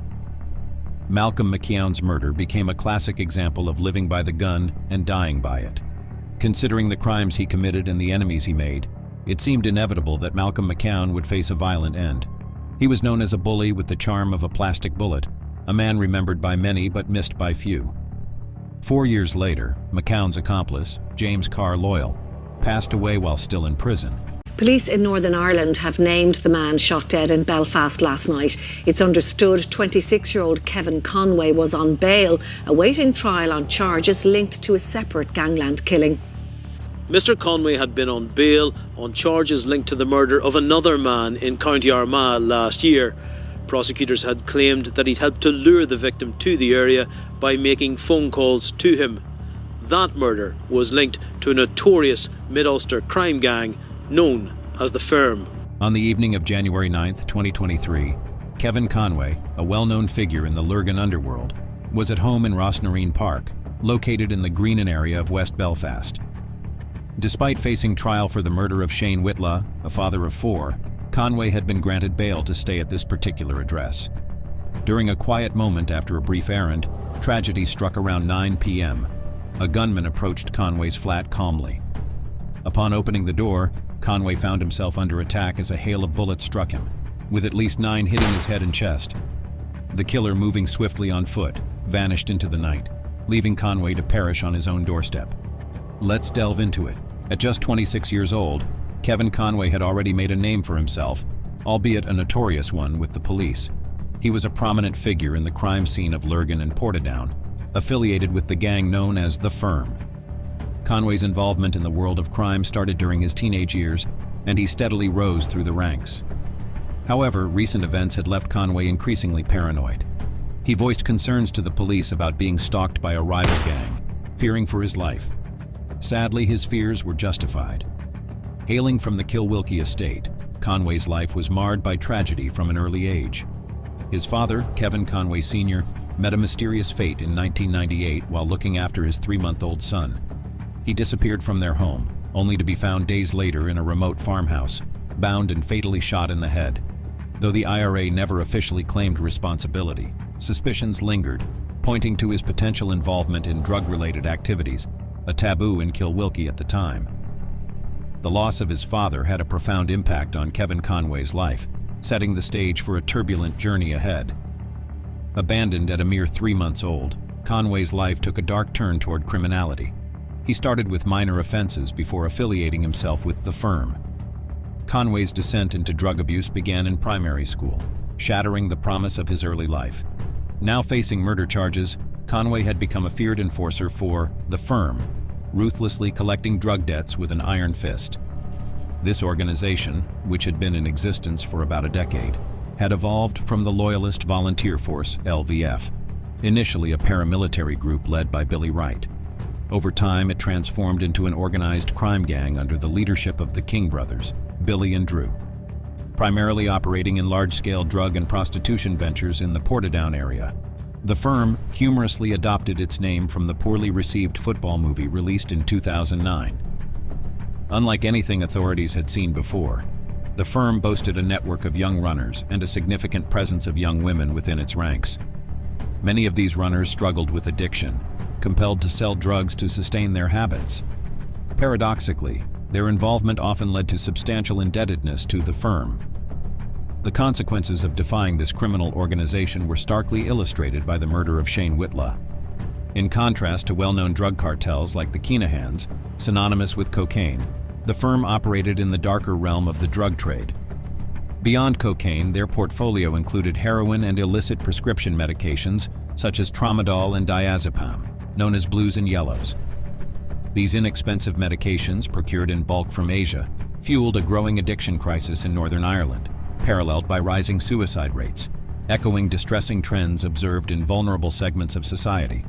These tactics mirrored those employed by the notorious Irish gang, the Family. Similar to its counterparts, the Firm preyed on the most vulnerable segments of society. Kevin Conway met a brutal end in his own home in West Belfast, where he was compelled to reside on bail, separated from his family and support system. He was one of 3 individuals charged with the murder of Shane Whitlaw, who was shot in Lurgan in January 2023. According to the police, Whitlaw was targeted due to a significant drug debt owed to the firm. Following Whitlaw's murder, fear gripped the community of Lurgan as the firm sought to settle all outstanding drug debts. Conway was accused of playing a crucial role in luring Whitlaw to a specific location where he was subsequently executed. Linked to Whitlaw's murder by the Police Service of Northern Ireland, PSNI, a year prior, Conway adamantly maintained his innocence, expressing fear for his life. He insisted that the police had unfairly targeted him, citing a lack of substantial evidence beyond a single phone call. Initially granted bail in February 2023, Conway's subsequent breach led to his voluntary surrender 2 days later in July of the same year. Despite objections from law enforcement, he was granted bail once more, under the condition that he could not reside in Lurgan or Portadown. A residence in West Belfast was agreed upon, a decision that tragically led to his demise. Despite Conway's belief that he could keep a low profile in West Belfast, his reputation as a notorious gangster inevitably drew attention and raised concerns within the tight-knit community. Until Conway's murder, the firm had operated without facing significant challenges in the Mid-Ulster area, using extreme measures like pipe bombings to instill fear. Conway's death marked the first time they encountered resistance. The question arises, was this a retaliation for the Whitlaw murder, as Conway feared, or was there a different motive at play? The Police Service of Northern Ireland, PSNI, is exploring various leads, including the possibility that Conway's own gang orchestrated his murder to prevent him from informing. However, sources from Lurgan and Portadown suggest that members of the firm are now living in fear, casting doubt on the theory of their involvement. Conway's close ties with the firm and the tributes posted on Facebook by its members suggest they might not be responsible. The prevailing belief now is that the motive may originate from within West Belfast itself. There is strong suspicion that the same individuals responsible for several murders in the area targeted Kevin Conway to send a clear message. West Belfast will not tolerate drug operations or gang members. This act serves as a consequence for bringing such activities into the community. A 37-year-old man was briefly apprehended a week following Conway's murder, but was released on bail the following day. Crime Stoppers has announced a £20,000 reward for any information leading to the arrest and conviction of those responsible. The circumstances surrounding Conway's brutal killing strongly suggest the involvement of the same hitman responsible for 6 other murders in West Belfast, including Sean Fox, Jim Donegan, and Warren Crossan. In each case, the killers disappeared without a trace, and no getaway vehicle was utilized. Given the intricate layout of West Belfast, it appears unlikely that an outsider from Lurgan or Portadown executed the hit and escaped successfully. The fact that the gunman fled on foot indicates not only local knowledge but also local support, as they likely had access to a nearby residence for changing clothes and disposing of weapons. The prevailing belief is that Conway was not targeted by rival factions of the firm, but was instead killed by a local Republican hit squad or hitman. The underlying message is clear. While acting tough in Lurgan or Portadown may be tolerated in the name of the firm, stepping into Republican-controlled West Belfast presents a different scenario, the playground of the big boys.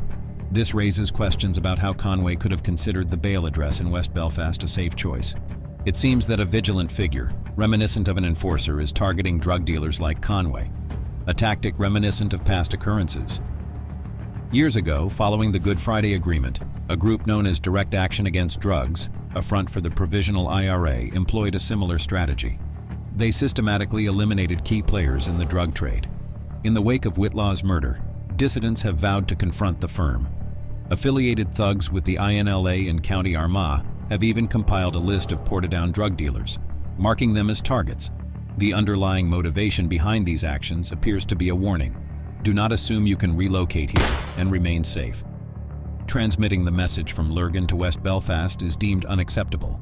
Conway's killing has prompted graffiti supporting Direct Action Against Drugs to surface in Lurgan, accompanied by threats against other members of the firm.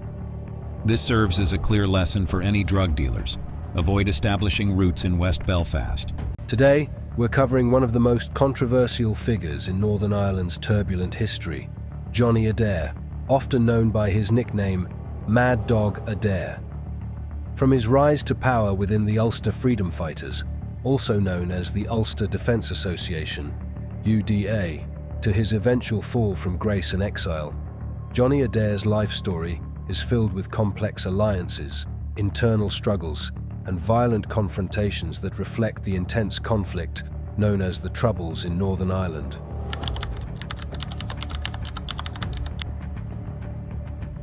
John Adair, born October 27, 1963, grew up in a Protestant loyalist family in Belfast.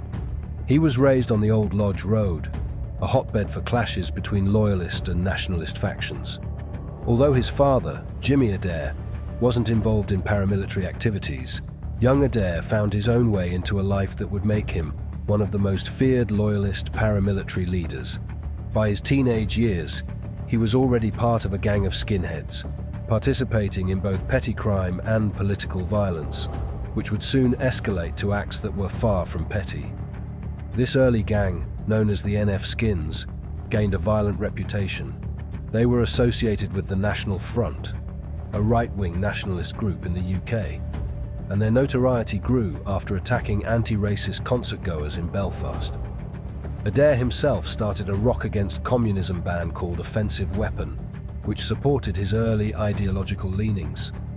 This period marked the beginning of Adair's spiral into the violent and sectarian conflicts that engulfed Northern Ireland at the time.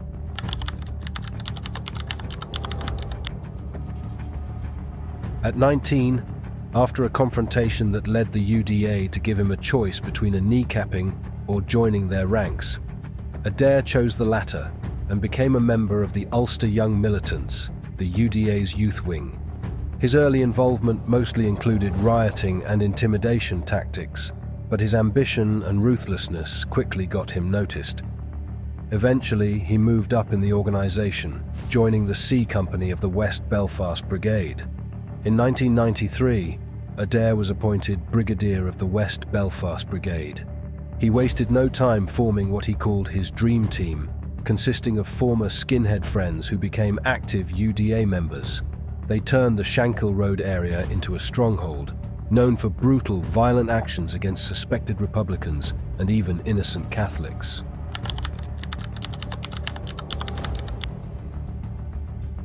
By the early 1990s, the UDA's leadership had changed. Notably, the South Belfast Brigadier and influential figure, John McMichael, was assassinated by the IRA, and Supreme Commander Andy Tyree resigned. This leadership vacuum allowed Adair to seize power within the West Belfast Brigade. Once in control, he pursued a campaign of violence against Catholics, often indiscriminately targeting civilians. Adair's ruthless approach earned him a fearsome reputation. He openly boasted about his hatred for Catholics, claiming that anyone who wasn't loyalist was a target. In 1993, Adair succeeded Jim Spence as Brigadier after Spence was imprisoned for extortion. 2 years later, Adair became the first person in Northern Ireland charged with directing terrorism. He admitted then to leading the UDA for the preceding 3 years, up to 1994. During this period, Adair and his associates were responsible for multiple random killings of Catholic civilians, with many of these murders attributed to a specialized unit led by Stevie Top Gun McKeown. At his 1995 trial, prosecutors highlighted Adair's dedication to fighting those he considered militant Republicans, a group that he equated with nearly the entire Catholic population. Royal Ulster Constabulary detectives estimated that Adair's unit killed up to 40 people within that time frame. In one interaction, he told a Catholic journalist from the Republic of Ireland that Catholics typically rode in the trunk of his car. Reports in 2003 suggested that Adair had received intelligence on suspected Republicans from the Intelligence Corps, which had even invited him to dine with them in the early 1990s. In his autobiography, Adair claimed that sympathetic members of the British Army often passed him intelligence on Republican paramilitaries, while the RUC Special Branch, whom he alleged harbored personal animosity toward him, relayed his location to the IRA. As the West Belfast UDA Brigadier, Adair held a seat on the 6-member UDA Inner Council. His insistence on continuing violent operations led to frequent clashes with Joe English, the Southeast Antrim Brigadier, who favoured a peace settlement. The BBC described Adair as the most controversial, high-profile and ubiquitous of all paramilitary figures in Northern Ireland at the time. The IRA attempted to assassinate him in the 1993 Shankill Road bombing, targeting a fish shop with an office above serving as the UDA's Shankill headquarters, where a meeting was scheduled soon after the bomb detonated. The premature explosion killed one IRA member, Thomas Begley, and 9 others, including a UDA member and 8 Protestant civilians. The UDA's response was the Grey Steel massacre in Londonderry, an attack on the Rising Sun bar that left 8 civilians dead, including 2 Protestants. Though Adair was targeted for assassination several times, he often exaggerated the number of attempts.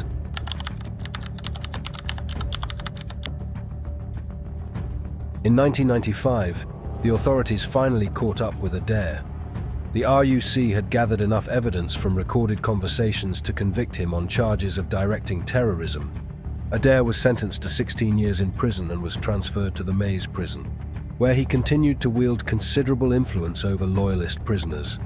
During his incarceration, Adair continued his operations from within the prison walls. Allegations emerged that he was running a drug operation, bringing in a significant weekly income from selling drugs to other inmates. However, he also played a role in the peace process.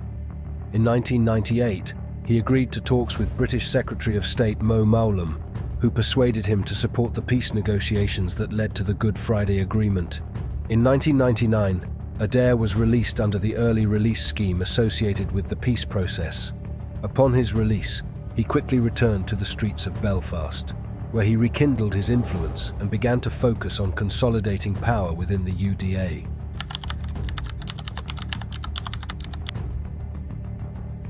The year 2000 marked the beginning of a new chapter in Adair's life, characterized by violent feuds with rival loyalist factions. Adair's aggression was not only aimed at Republicans, but extended to other loyalists as well, particularly the UVF. He organized a loyalist day of culture that ended in violence and sparked a series of clashes between the UDA and UVF. His actions forced many UVF members and their families to flee from the Shankill area. Eventually, the feud spilled into a wider internal struggle within the UDA. Adair faced fierce opposition from other brigadiers, particularly John Gregg and Jim Gray. Gregg, in particular, was a powerful figure in the UDA's Antrim Brigade, and tensions between him and Adair intensified to the point of outright hostilities.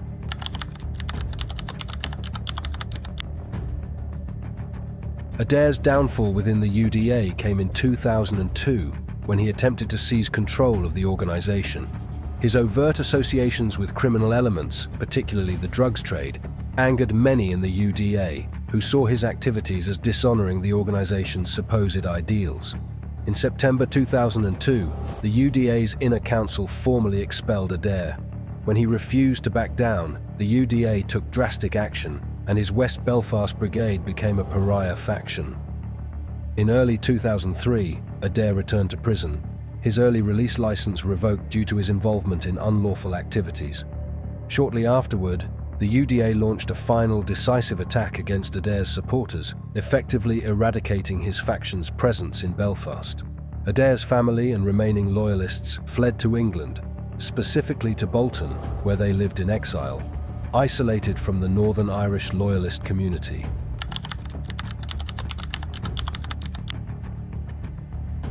In exile, Adair's life continued to be marred by controversy and legal troubles. In England, he and his supporters continued to associate with far-right groups like Combat 18 and engaged in criminal activities.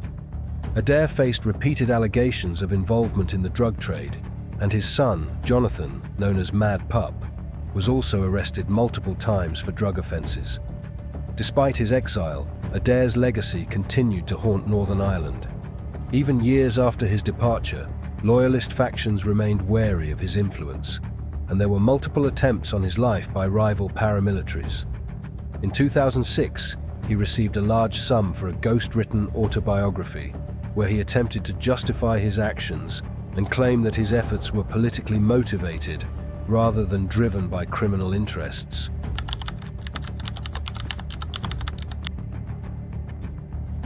Throughout the 2000s and 2010s, Adair became the target of assassination attempts orchestrated by both loyalists and Republicans. Notably, a 2015 plot by Irish Republicans to kill Adair was foiled, and 3 men were convicted in connection with the conspiracy. The ongoing threats against his life speak to the lasting impact of his violent career. Adair's life has been the subject of several documentaries, including a segment on Danny Dyer's Deadliest Men series, which highlighted Adair's former comrade Sam "Skelly" McCrory. Adair's life is viewed as emblematic of Northern Ireland's complex and turbulent history, a cautionary tale about the depths of sectarian violence and the heavy toll it exacts on communities.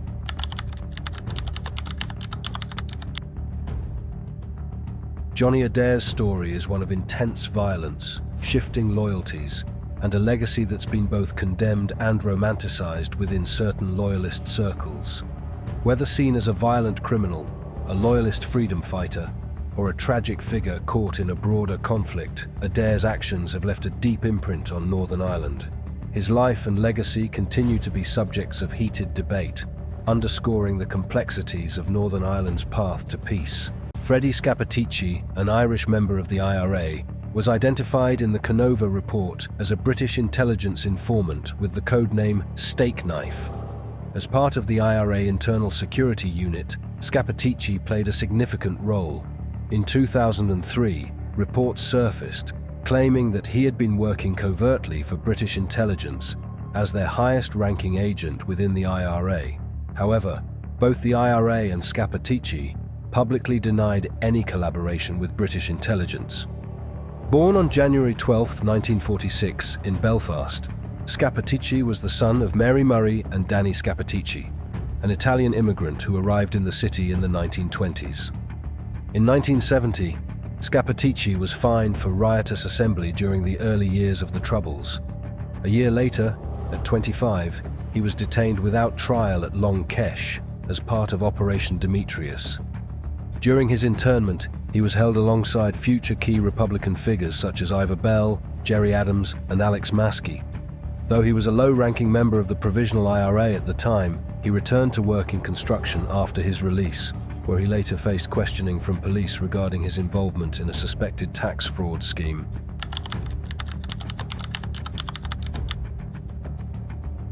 By 1980, Freddie Scappaticci had become a key figure in the IRA Northern Command's internal security unit, which was responsible for counterintelligence and investigating potential leaks within the organization. The ISU's main role was to identify and expose informers, known as touts, within the IRA.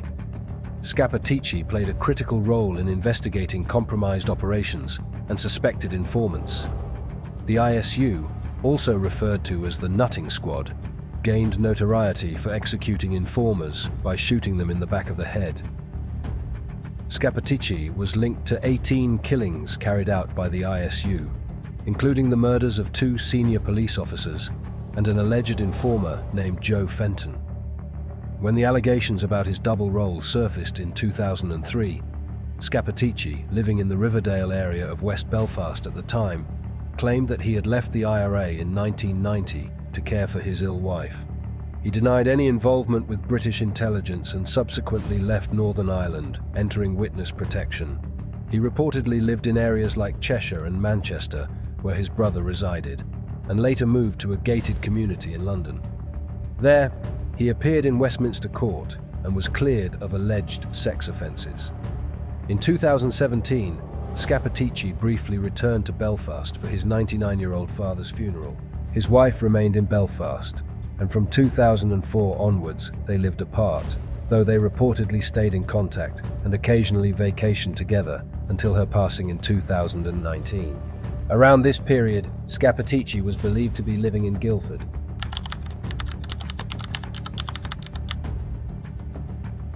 Freddie Scappaticci's alleged involvement with British intelligence is said to have begun in 1978, 2 years before the establishment of the Force Research Unit in 1980, which centralized Army intelligence under the Intelligence Corps. He is believed to have initially worked as an informant for the RUC Special Branch after being questioned by the RUC Fraud Squad regarding a construction industry tax scam. Facing the prospect of prison, Scappaticci reportedly agreed to act as a low-level informer. A former FRU agent, writing under the pseudonym Martin Ingram, detailed in his 2004 book Stakeknife that Scappaticci eventually rose to become Agent 6126, a highly valuable asset managed by British Army intelligence through the FRU. Ingram stated that Scappaticci's importance as an intelligence source became apparent in 1982 after he was arrested for drunk driving. According to Ingram, Scappaticci was viewed as the crown jewels, the most prized agent under FRU control, earning an annual salary of £80,000. Ingram levied several accusations against him, particularly focusing on individuals killed by the IRA Internal Security Unit between 1980 and 1990. He also claimed that Scappaticci provided key intelligence on IRA operations, including the 1981 kidnapping of Irish supermarket magnate Ben Dunn, with Scappaticci allegedly identifying the kidnappers to authorities. A 1983 plot to kidnap Canadian businessman Galen Weston, which was planned at Weston's estate near Dublin. The kidnapping of supermarket executive Don Tidy from his Dublin home, which Scappaticci reportedly alerted the FRU about. This led to a clash that resulted in the deaths of Garda trainee Gary Sheehan and Irish Army soldier Private Patrick Kelly. Throughout the 1980s and 1990s, Scappaticci is believed to have worked closely with FRU handlers to solidify his standing within the IRA. However, controversy surrounds claims made by Ingram that the FRU killed individuals who might have exposed Scappaticci as an informant. Stakeknife is alleged to have served as an FRU informant for 25 years, acting as a double agent involved in the IRA's torture and execution of suspected informers while being employed by British intelligence. Operation Canova was later launched by the British government to investigate claims that the RUC had neglected to investigate up to 18 murders to keep Stakeknife's identity concealed.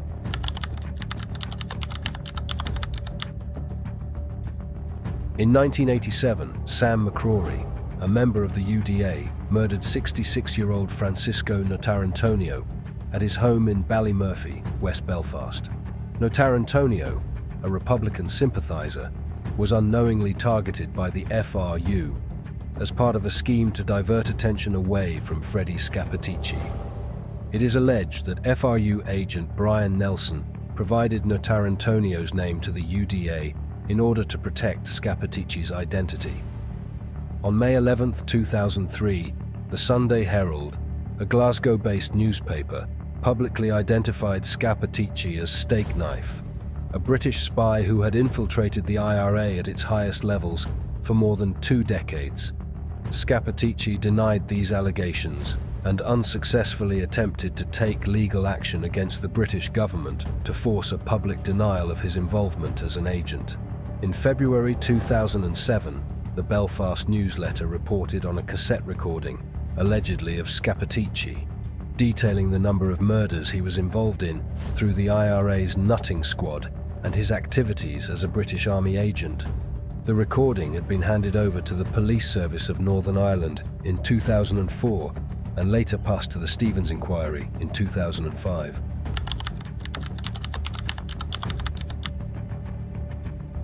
In 1993, Freddie Scappaticci approached the ITV programme The Cook Report and agreed to be interviewed about his involvement in the IRA and the alleged role of Martin McGuinness within the organisation. The first interview occurred on August 26, 1993, in the car park of the Culloden Hotel in Coultra, County Down. Unbeknownst to Scappaticci, the interview was secretly recorded and later featured in an edition of the show. When the 2003 allegations against Scappaticci surfaced, the interview was posted online.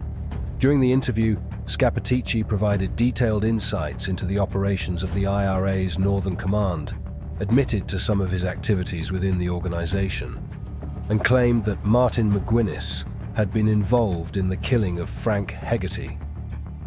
Hegarty, an IRA volunteer, was killed in 1986 for allegedly acting as an informer.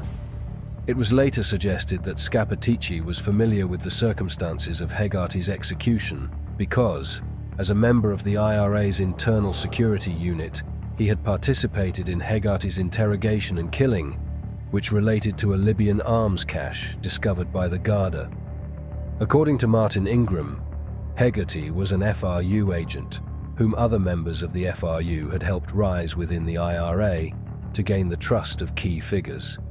Scappaticci's situation worsened when Sir John Stevens, the Metropolitan Police Commissioner, who was investigating collusion between British security forces and loyalist paramilitaries, knew of his existence. Stevens was looking into the killings of Protestant student Brian Adam Lambert in 1987 and solicitor Pat Finucane in 1989. In April 2004, Stevens announced his intention to question Scappaticci as part of the third Stevens inquiry.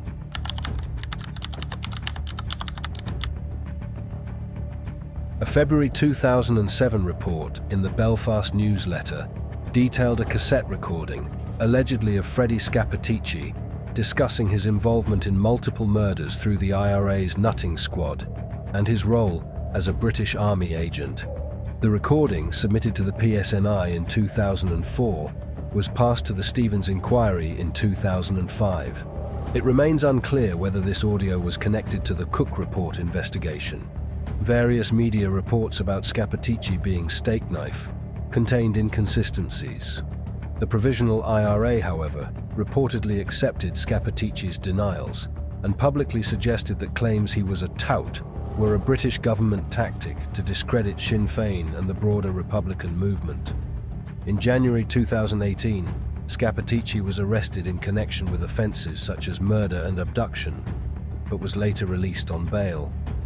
On December 5, 2018, Westminster Magistrates' Court sentenced him to 3 months in prison, suspended for 1 year, after he pleaded guilty to possessing extreme pornographic images, including those involving animals.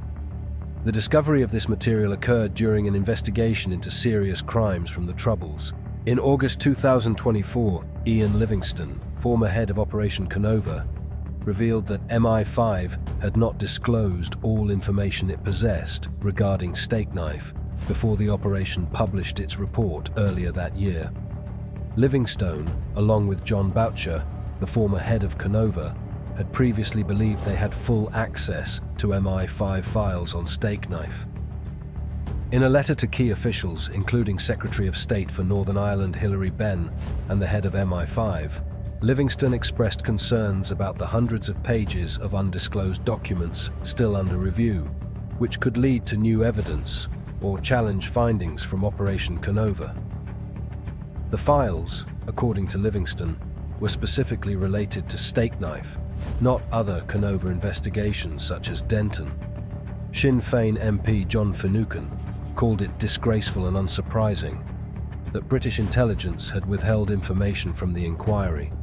He criticised the British government's Shameful Legacy Act for limiting families' access to courts and expressed frustration over the delay in the Canova report's publication, which had been set for release before Christmas 2024. This delay, Finucane said, would deepen the anguish of victims' families who had long awaited the truth. He urged investigators to handle the new material thoroughly and swiftly. As a result, the final Canova report, initially scheduled for publication in late 2024, has been postponed until 2025 to allow time for reviewing the newly disclosed information.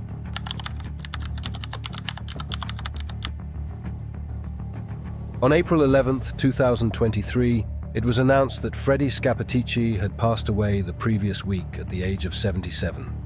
Sir John Wilsey, a general who commanded the British Army in Northern Ireland from 1983 to 1990, described Stakeknife as the most valuable agent within military intelligence during the Troubles, referring to him as the Golden Egg. According to Wilsey, Stakeknife was instrumental in saving hundreds and hundreds of lives. Scappaticci was also suspected of alerting British security forces about the 1988 IRA operation in Gibraltar, during which 3 IRA members were killed. Thomas Slab Murphy, born on August 26, 1949, is a name that resonates deeply in the annals of modern Irish history. Known as one of the most enigmatic and controversial figures of the Troubles, Murphy is believed to have been a key figure in the Provisional Irish Republican Army. His farm, straddling the border between County Armagh in Northern Ireland and County Louth in the Republic of Ireland, became the epicenter of his alleged operations. Accused of everything from orchestrating deadly attacks to leading a multi-million-pound smuggling empire, Murphy's life story is a complicated web of secrecy, rebellion, and crime. Today, we delve deep into the rise and fall of Thomas "Slab" Murphy. Thomas Murphy grew up in a turbulent time in Irish history, where politics and conflict were intertwined in daily life. Born into a family of staunch Republicans, Murphy and his two brothers were raised in an environment deeply connected to the Irish nationalist cause. The family farm, split between Northern Ireland and the Republic of Ireland, provided a unique geographical advantage. It was not just a home, but a strategic location that would later become pivotal in Murphy's alleged activities with the IRA. By the 1970s, Murphy was already deeply involved with the IRA South Armagh Brigade, a unit known for its military expertise and deadly efficiency. His rise to prominence within the organization was swift. His tactical mind and commitment to the Republican cause soon caught the attention of the IRA Army Council, which later elected him as the Chief of Staff. Murphy's influence grew as he took on a more central role in planning some of the most notorious attacks during the Troubles.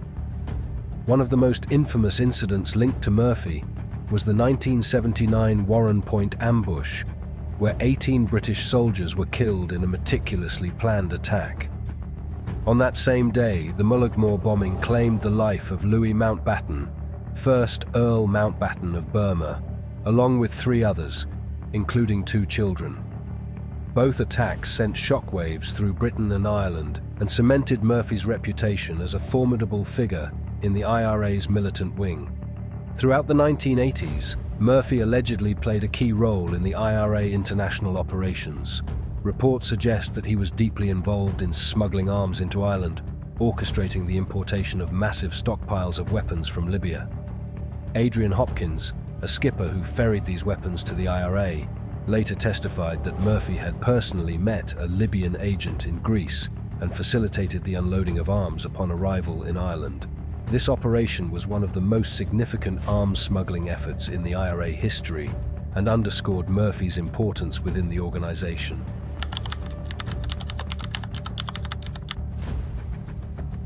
Murphy's alleged IRA activities caught the attention of both the media and law enforcement. In 1987, he made headlines again, but this time in a courtroom. The Sunday Times accused him of directing an IRA bombing campaign in Britain. Infuriated by these claims, Murphy sued the paper for libel in Dublin, leading to one of the most sensational trials of the time. The trial was a high-stakes gamble for Murphy. If he won, it would clear his name and undermine the narrative of his deep involvement in IRA operations. However, the outcome did not favor him. The original verdict was overturned due to omissions by the judge, but a retrial also ended in failure for Murphy.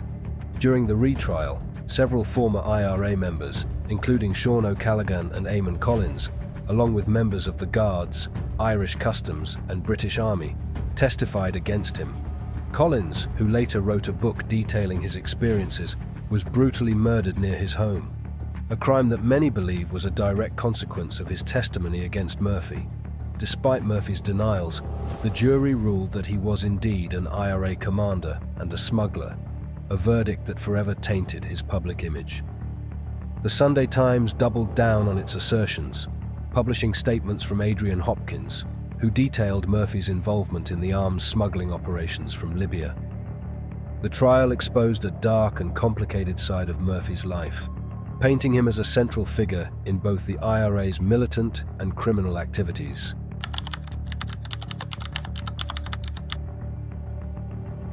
While Murphy's alleged involvement in the IRA's military operations was under scrutiny, his name was also increasingly associated with a vast smuggling empire. His farm on the border of Northern Ireland and the Republic became a hotspot for clandestine activities. In 2005, authorities in both the UK and Ireland launched coordinated raids against businesses linked to Murphy as part of an investigation by the British Assets Recovery Agency and the Irish Criminal Assets Bureau. Murphy was accused of running a smuggling operation that encompassed everything from fuel and cigarettes to grain and pigs. The BBC's Underworld Rich List estimated his fortune was up to £40 million, earned through a combination of illegal activities and silent or partial ownership in legitimate businesses. During the raids, officers discovered a purpose-built underground chamber near his home, believed to have been used by the IRA for interrogations, further fueling the image of Murphy as a man deeply embedded in both criminal and militant networks. In a rare public statement following the raids, Murphy denied any involvement in smuggling and asserted his commitment to the peace process. He claimed that he was merely a farmer and that he had been forced to sell property to cover legal fees after his failed libel case. However, these denials did little to quell public suspicion. The scale of the raids, which included the seizure of tankers, shotguns, cigarettes, and nearly €1 million in cash, suggested that Murphy was far more than a simple farmer.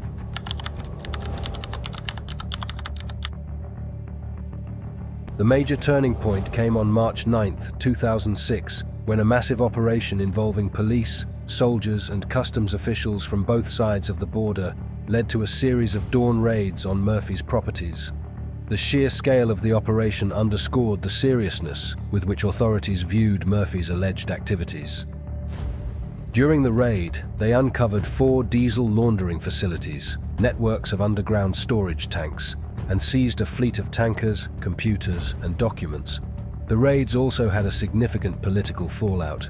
Sinn Féin President Gerry Adams, under pressure from both political and media circles, publicly defended Murphy, stating, "Tom Murphy is not a criminal. He's a good Republican and a key supporter of Sinn Féin's peace strategy." This stance drew sharp criticism, particularly from Northern Ireland's First Minister Arlene Foster, who labelled Murphy a criminal and pointed out that the people of South Armagh viewed him as such. Despite this, Murphy continued to enjoy support from segments of the Republican community. However, the mounting evidence against him could not be ignored. As investigations continued, it became clear that Murphy's empire was built not only on ideological grounds, but also on a vast and lucrative network of illicit operations.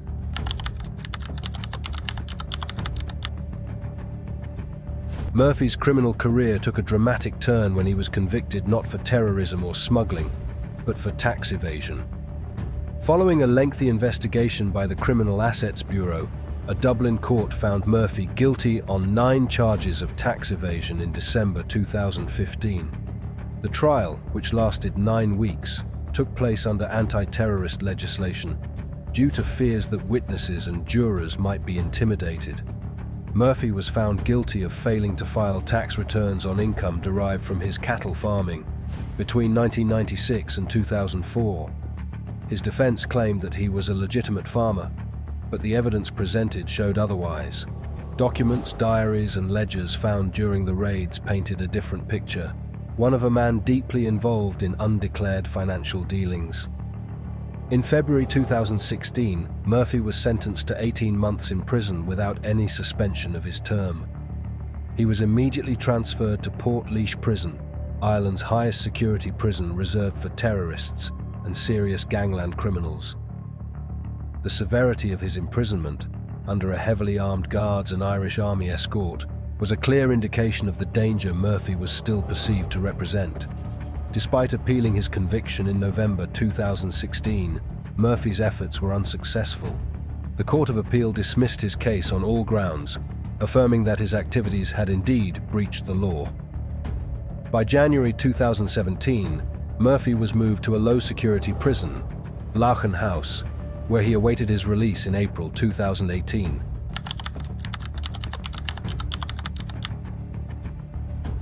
Murphy's release in 2018 marked the end of a significant chapter, but his legacy remains controversial.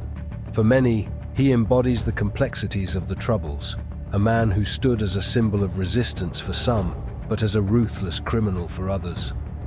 His life story, marked by allegations of terrorism, smuggling and violent crime, raises questions about the blurred lines between political activism and organized crime in times of conflict.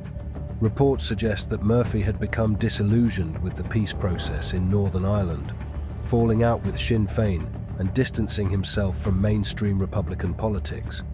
Some speculated that he might align with dissident groups opposed to the Good Friday Agreement, although no concrete evidence has emerged to confirm this.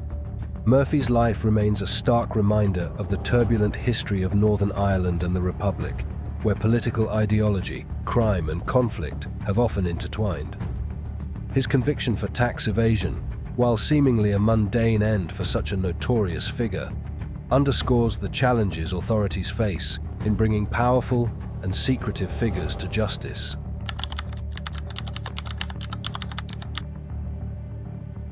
Thomas "Slab" Murphy remains one of the most enigmatic and divisive figures in recent Irish history. To his supporters, he is a committed Republican who dedicated his life to the cause of Irish freedom. To his detractors, he is a criminal mastermind who exploited the conflict to build a personal empire of illicit wealth. His story, from alleged IRA commander to convicted tax evader, is a complex tapestry of politics, power, and criminal enterprise. As Ireland continues to grapple with its past, the legend of Slab Murphy serves as both a cautionary tale and a reflection on the blurred boundaries between war, politics, and crime. The search for John George, a 37-year-old father of two from Twinbrook in West Belfast, had begun on a note of uncertainty. When John was first reported missing, no one could have anticipated the long and agonizing journey that his family would face. His disappearance marked the start of a tale of grief, uncertainty, and unwavering resolve.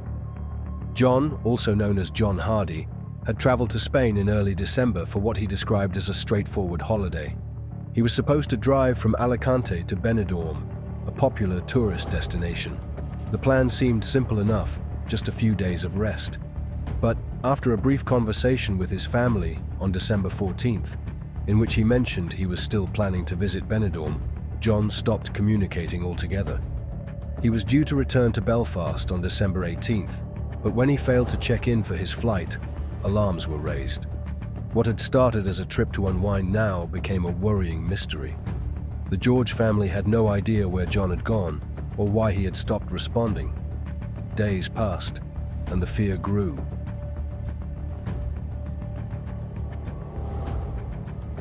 As the hours and then days passed without word from John, his family's anxiety intensified. His sudden and complete disappearance was out of character. By December 23rd, when there had been no contact for almost a week, the family began to suspect something more sinister. Courtney George, John's sister, spoke publicly to raise awareness of the situation and to plead for help. They were beginning to fear the worst. The George family launched a GoFundMe campaign in hopes of raising funds to support the search for John. They were desperate for answers, unable to understand why John had gone silent. The situation felt increasingly suspicious. Courtney, while trying to remain optimistic, admitted that each day without contact was making it more difficult to keep up hope. She spoke with the Belfast Telegraph, saying, "Each day without contact makes things harder. We are trying to stay positive, but this is very out of character for him." The family rallied together, making the difficult decision to travel to Spain in the hope of finding some clue as to where John had gone and what had happened.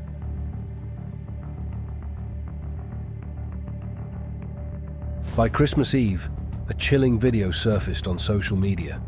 The video showed John in an apartment, seemingly intoxicated and wearing a baseball cap and a t-shirt. It wasn't much, but it offered the first tangible evidence that John had been alive, at least up until that point. The family was now certain that something was terribly wrong. Spanish authorities took the video seriously. They began investigating the apartment where John had been last seen, believing it might provide some crucial information. However, they also believed that a man living in Spain may hold vital details about John's whereabouts. Despite attempts, this individual could not be located by authorities for questioning, adding to the growing sense of frustration. The video provided more questions than answers, but it at least confirmed that John had been seen recently. For the George family, this small shred of evidence only deepened their fears. Where had John gone after that night, and what had happened to him?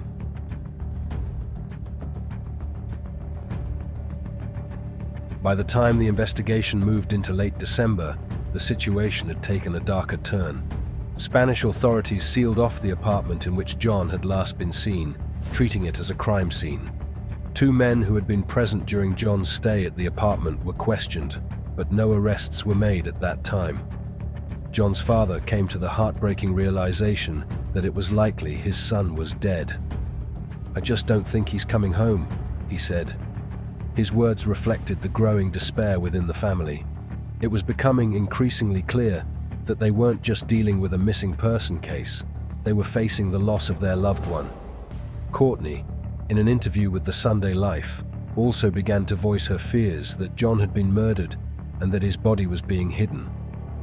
Spanish police began to share their suspicions, confirming that they believed John had been shot dead before Christmas. The investigation had shifted from a missing person case to a suspected murder investigation. The 2 men questioned by authorities were the prime suspects, but both men were refusing to provide any information on John's whereabouts or the circumstances surrounding his death. The more they resisted, the more suspicious the family became. It was clear that they were hiding something.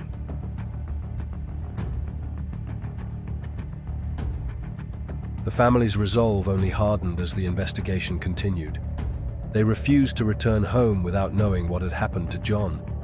Despite the Spanish authorities urging them to put their efforts on hold, Darren, John's brother, vowed not to leave Spain until they had located his brother's body.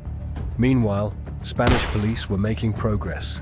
In late December, they confirmed their suspicion that John had been shot. The 2 men in question, however, were blaming each other and continuing to withhold information about the location of the body. The family's efforts were supported by the community back home in Belfast, where vigils were held for John. Friends and family members rallied to keep the case in the public eye, organizing emotional appeals and using social media to keep the search going. Despite the overwhelming sense of loss, the family never gave up hope. They continued their tireless search, refusing to accept that John was simply gone without a trace.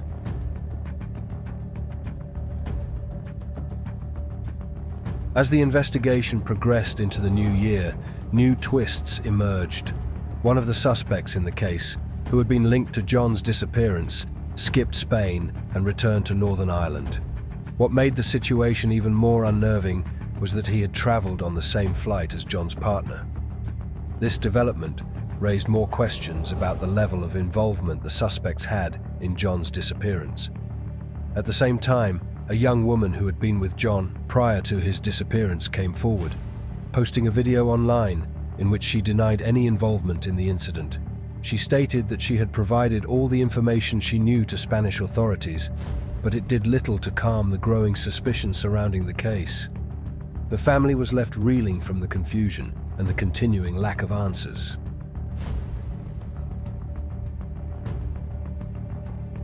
As the search expanded and international attention grew, Interpol became involved in the investigation. It became increasingly likely that the suspects were either planning to leave Spain or had already left. The involvement of international agencies was critical as Spanish authorities sought to locate the suspects and determine if they had fled the country. Darren and Courtney continued to push forward with their search, despite mounting frustrations and the lack of concrete leads. Their quest for answers brought them into contact with multiple law enforcement agencies, but still, the mystery of John's death remained unsolved. In early January, the case took a dramatic turn when one of the suspects made a phone call to John's family. The call claimed that John had been shot and left somewhere between Torrevieja and Benidorm. In the recording, the suspect explained that the gun used in the crime had been taken by one of the other suspects and was being cleaned. The call suggested that John had left the apartment on December 14th with another man, but the details of what happened after that remained unclear.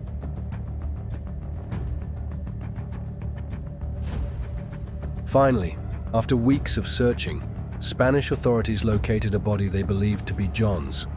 This discovery brought both relief and sorrow to the George family. The body had been found, confirming their worst fears, but also bringing them one step closer to understanding what had happened. The discovery ended the search for John, but it did not end the quest for justice. The family was able to identify the body, and they could now turn their attention to what had happened in the weeks prior. Why had John gone missing? Who was responsible for his death? How had everything spiraled out of control so quickly?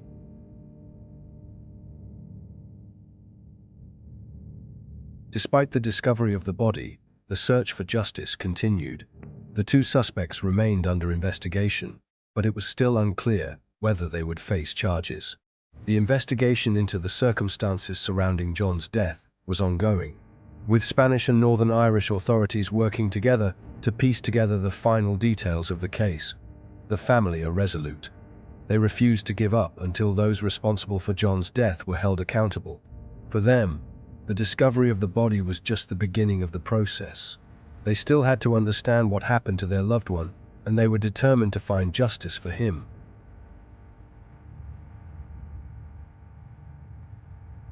For the George family, the journey was far from over. The discovery of John's body brought some closure, but the pain of losing him remained raw. As they continued to search for answers, the family remained committed to ensuring that John's death would not go unpunished.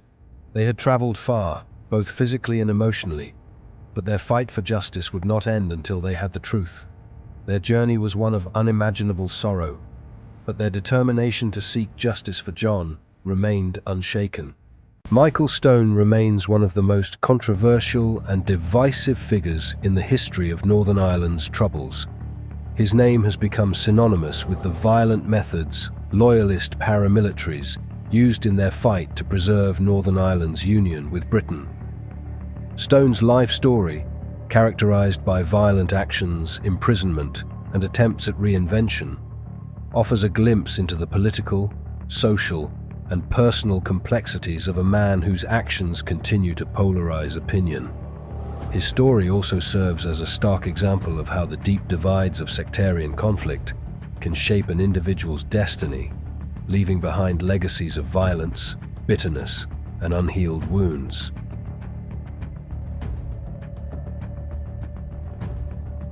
Born on April 2, 1955, in Harborne, Birmingham, England, Michael Stone's early years were marked by instability. His parents' troubled relationship led to separation when he was still a baby.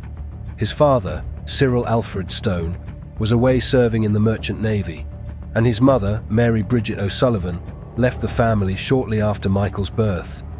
Consequently, Stone was placed in the care of his aunt and uncle, John and Margaret Gregg, who lived in Ballyhalbert, Northern Ireland. Growing up in a predominantly Protestant environment, Stone was deeply influenced by his new family's strong loyalist values.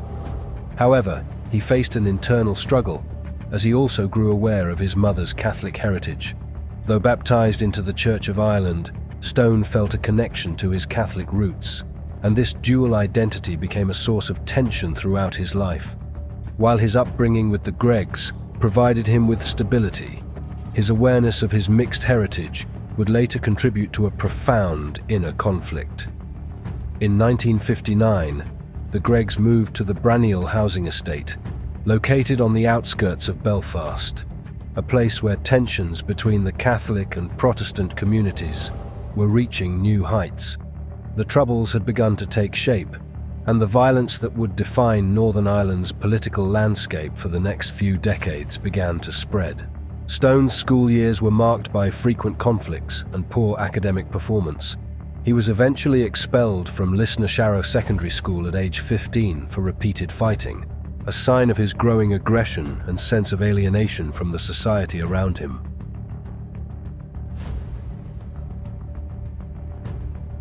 After leaving school with no qualifications, Stone found himself drawn into the violent street culture that permeated Belfast in the early years of the Troubles. As a teenager, he became involved in a gang known as the Hole-in-the-Wall Gang in the Branniel estate.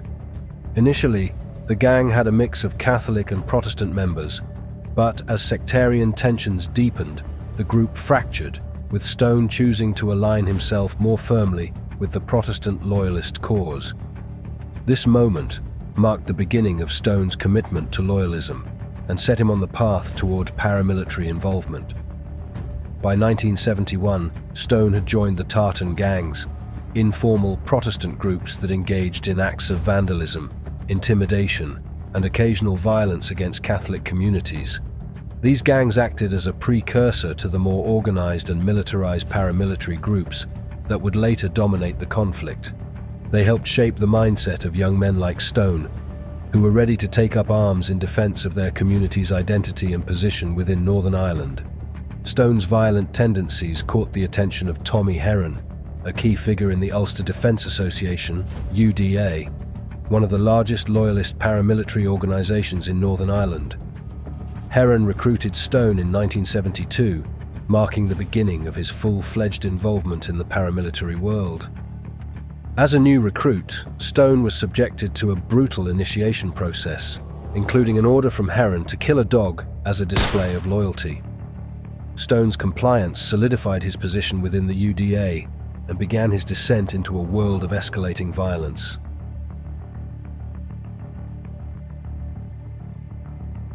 Stone's initial role within the UDA was focused on petty crime and smaller acts of intimidation. His activities included theft, extortion, and working as part of UDA operations to assert control over neighborhoods.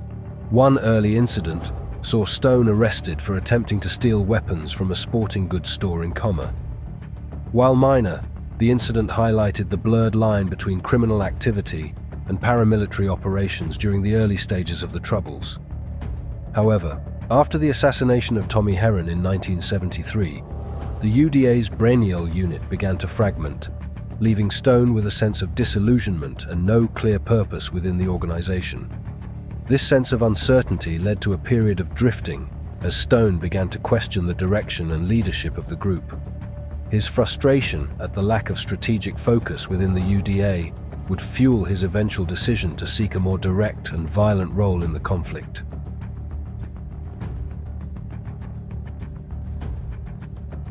In 1974, Stone joined the Red Hand Commando, RHC, a smaller but highly militant loyalist group known for its secrecy and efficiency. The RHC operated in the shadows, providing support to loyalist politicians and engaging in clandestine operations against the IRA and Catholic communities. Stone took on various roles within the RHC, including offering security for key loyalist leaders like Bill Craig of the Vanguard Unionist Progressive Party. During this time, Stone claimed to have made contact with Mossad, the Israeli intelligence agency, who allegedly sought to help loyalist groups combat the IRA, viewing the Republican organization as a dangerous force that aligned with global terrorism.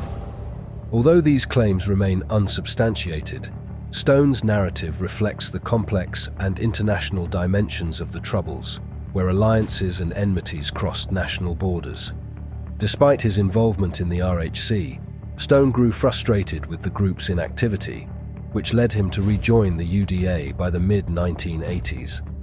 This marked the beginning of his most violent and infamous period.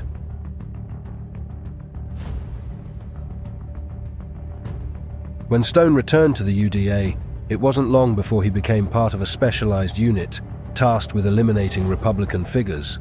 His first confirmed kill came in November 1984 when he shot and killed Patrick Brady, a Catholic milkman he suspected of IRA involvement.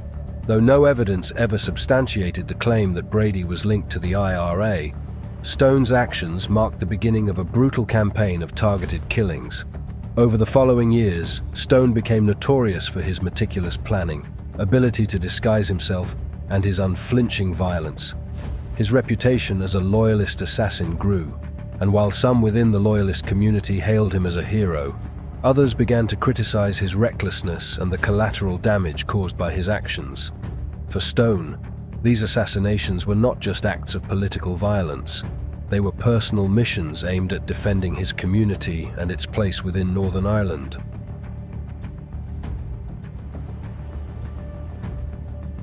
Stone's notoriety reached its peak on March 16, 1988, when he launched an attack at Milltown Cemetery in West Belfast during the funeral of 3 IRA members killed by British forces in Gibraltar.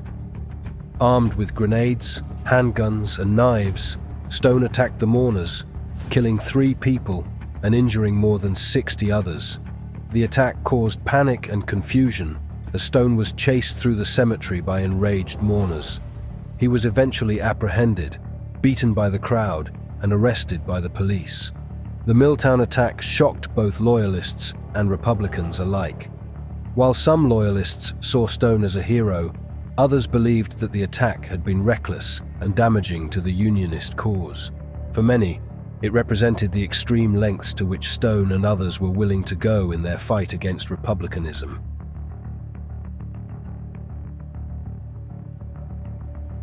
In 1989, Stone was convicted of 6 murders and sentenced to life in prison. During his time at the Maze prison, he became a significant figure among Loyalist inmates. Stone participated in dialogue with British officials and played a role in shaping the discussions that would eventually lead to the Northern Ireland peace process. The 1998 Good Friday Agreement, which aimed to bring an end to the violence of the Troubles, allowed for Stone's early release in 2000, after he served 13 years in prison. After his release, Stone attempted to reinvent himself as an artist and writer. He began painting scenes of conflict and violence, which garnered mixed reactions. Some saw his artwork as an attempt at reconciliation, while others viewed it as a glorification of the violence he had once engaged in. In 2003, Stone published Stone Cold, an autobiography in which he defended his actions during the Troubles and refused to express regret for the lives he had taken. Stone's attempts at reinvention were short-lived. In 2006, he staged a dramatic and violent act, attempting to storm Stormont with homemade explosives and knives, targeting Sinn Féin leaders Gerry Adams and Martin McGuinness. He claimed that the act was performance art, but the courts rejected this explanation, and Stone was sentenced to another 16 years in prison.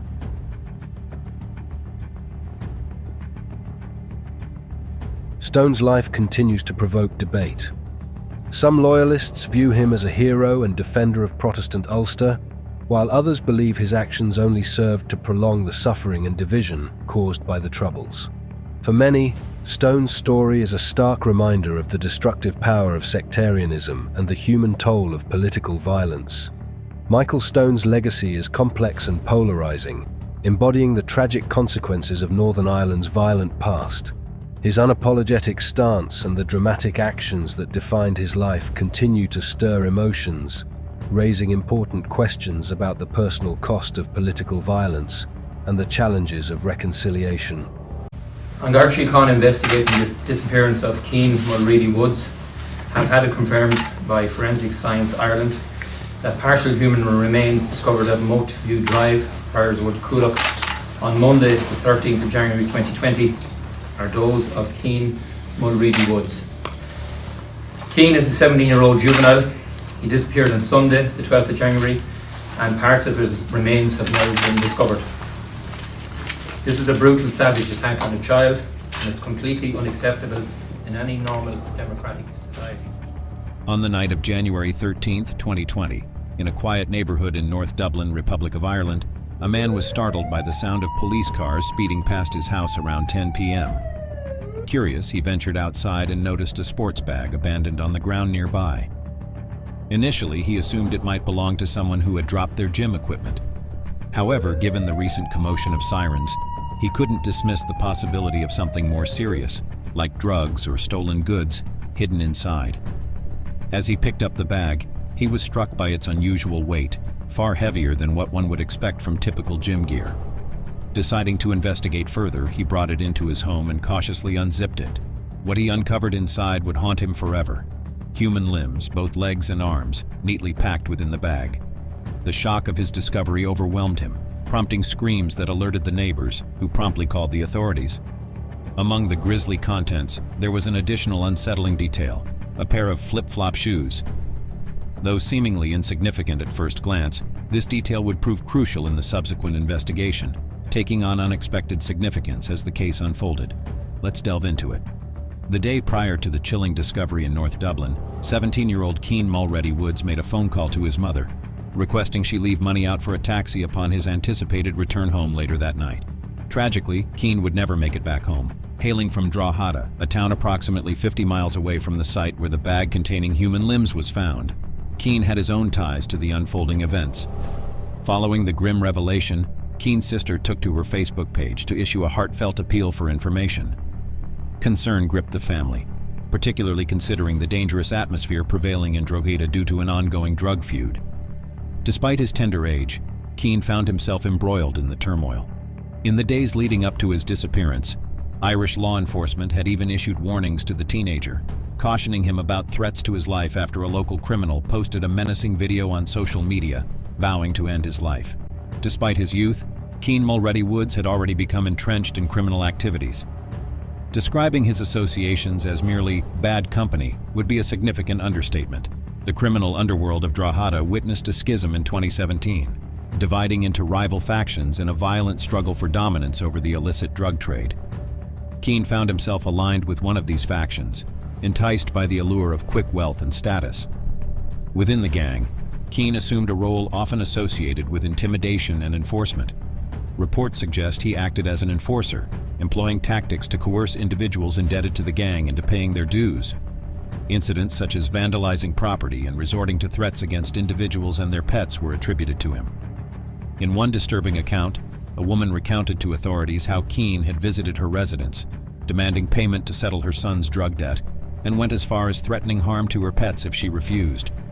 Such threats were not taken lightly, as evidenced by an alleged incident where he reportedly strangled a cat belonging to a woman whose relative owed money to the gang. Keane's involvement in these criminal activities painted a grim picture of a young life spiraling into the depths of organized crime, with consequences that would ultimately prove devastating.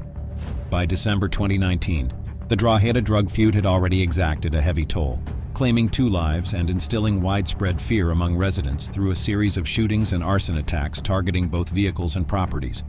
During this tumultuous period, a significant figure in the feud, 36-year-old Robbie Lawler, emerged from prison, setting the stage for further tragedy.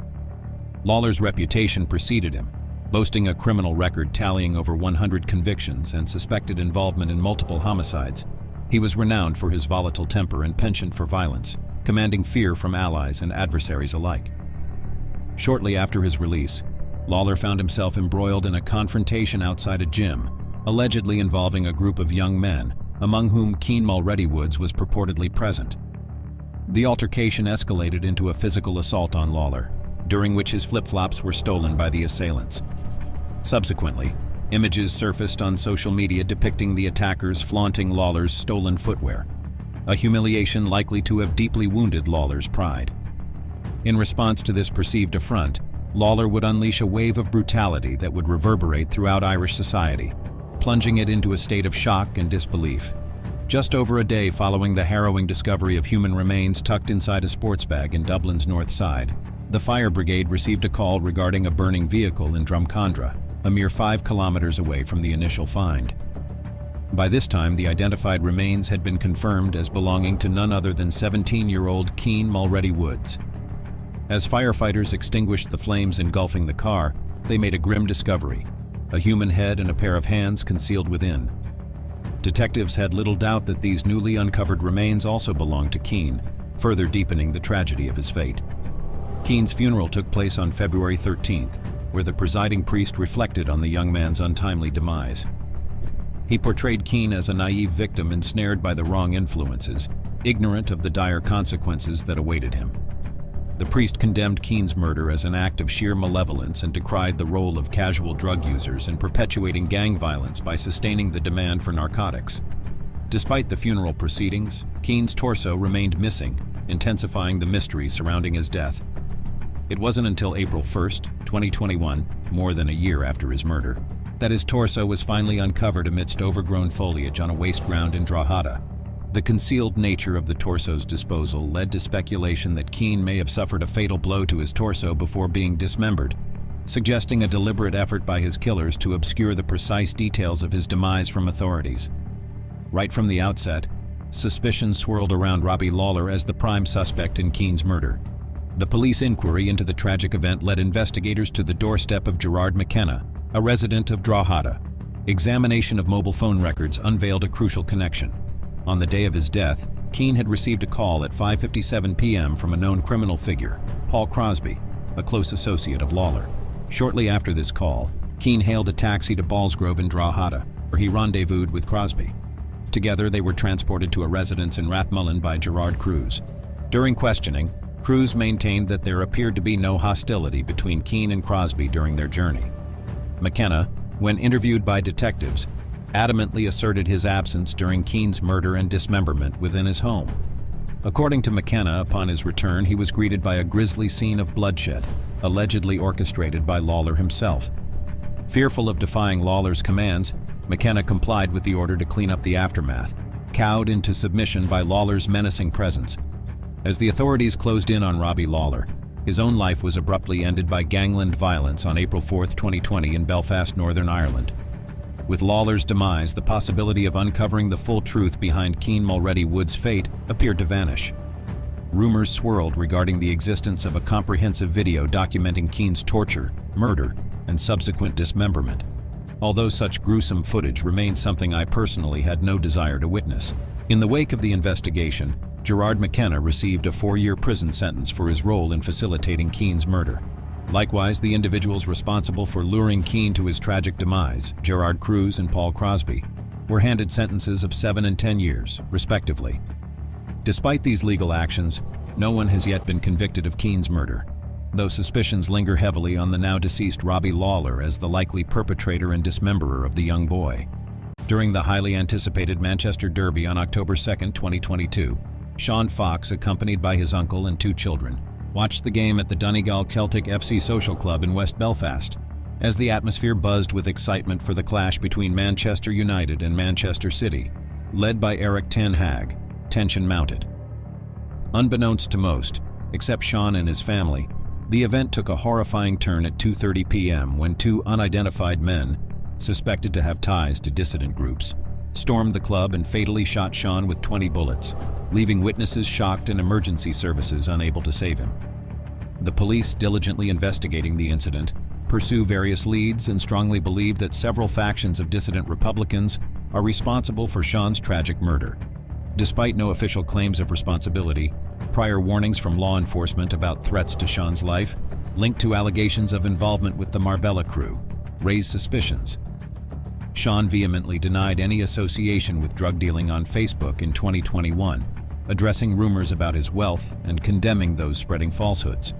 While debate lingers over Sean's alleged ties to the Marbella crew, police assert this affiliation as the motive behind his targeted attack, citing similarities to other drug-related murders.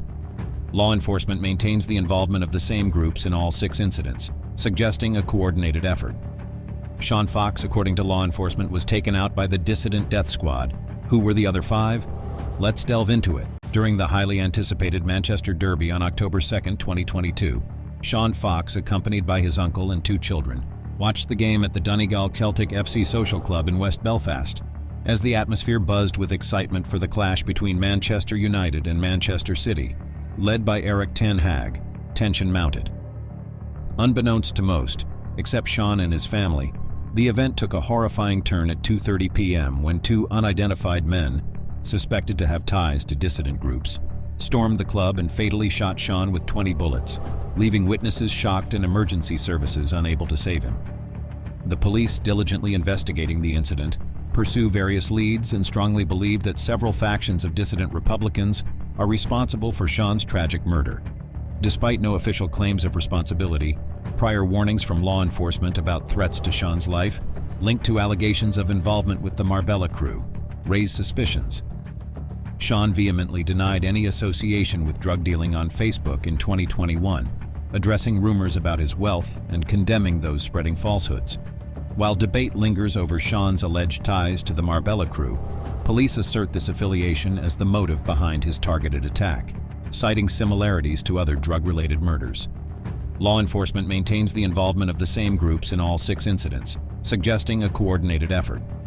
Sean Fox, according to law enforcement, was taken out by the dissident death squad.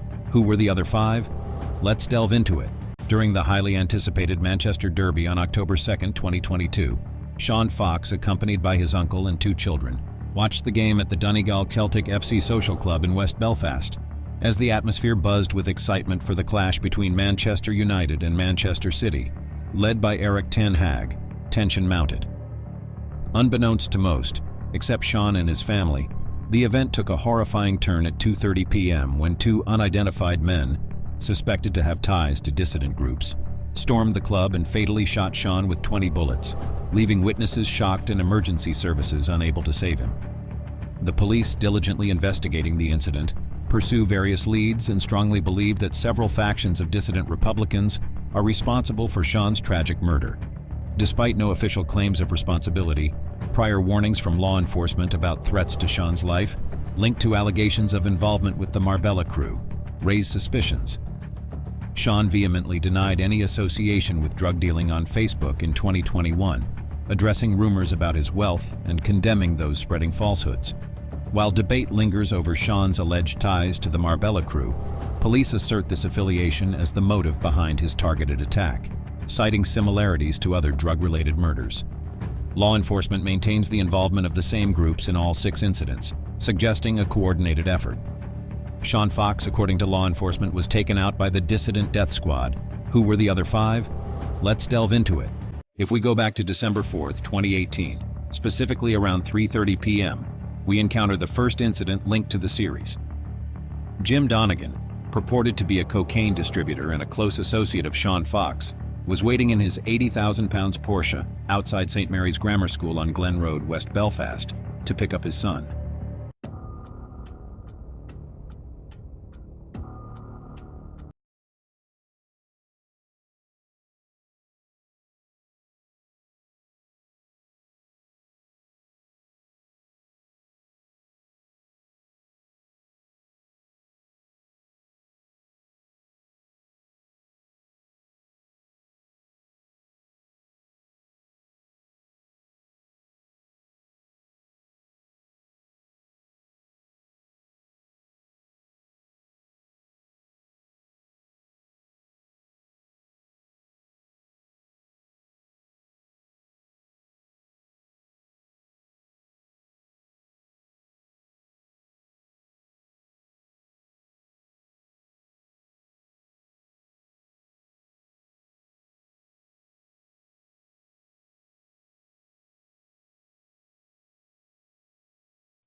Leading up to this day, reports suggest that Jim had resisted pressure to increase his payments to local dissident groups operating in the area, which ultimately led to his targeted assassination.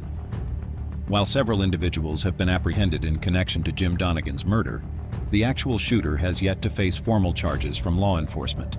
On the night of May 17, 2020, shortly after 10 p.m., Kieran Wiley, a 57-year-old former provisional IRA member, was mercilessly gunned down at his Lenadoon residence in West Belfast. In front of his 2 daughters, 2 hooded attackers swiftly executed the assault, leaving a lifetime of trauma in their wake.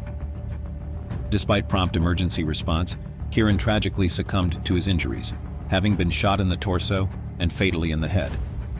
4 years earlier, Kieran's affiliation with the organization had waned after an arms cache discovery, leading to his sidelining, while an unrelated individual faced legal consequences for possession of the stash. As investigators followed the money trail linked to Kieran, he disclosed to detectives that he had been coerced at gunpoint into temporarily storing weapons, under the promise they would be retrieved within 6 weeks. Despite no concrete evidence of Kieran being a police informant, suspicions arose within his organization, exacerbated by a court case involving a senior figure, Robert O'Neill. O'Neill's sentencing, coupled with MI5 recordings implicating him in criminal activities, led to Kieran's official ties to the organization being documented. Consequently, an internal inquiry within the dissident group identified Kieran as a police informant, sealing his fate. In the months leading up to his tragic murder, Kieran faced public accusations of being an informant, which he vehemently denied. Despite his efforts to defend himself, even engaging in direct confrontations with his organization to plead his innocence, his appeals were futile. As you know, he was ruthlessly murdered in front of his daughters. Police suspect that the perpetrators of Kieran's murder are the same individuals involved in the killings of both Sean and Jim.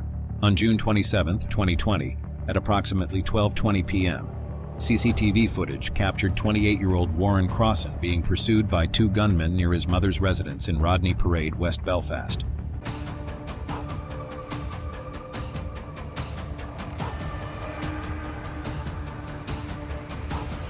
These gunmen were seen riding bicycles around 8:30 a.m. at the junction of Falls Road and White Rock Road, not far from the murder scene, believed to have departed from the Turf Lodge estate about 40 minutes earlier in preparation for the attack.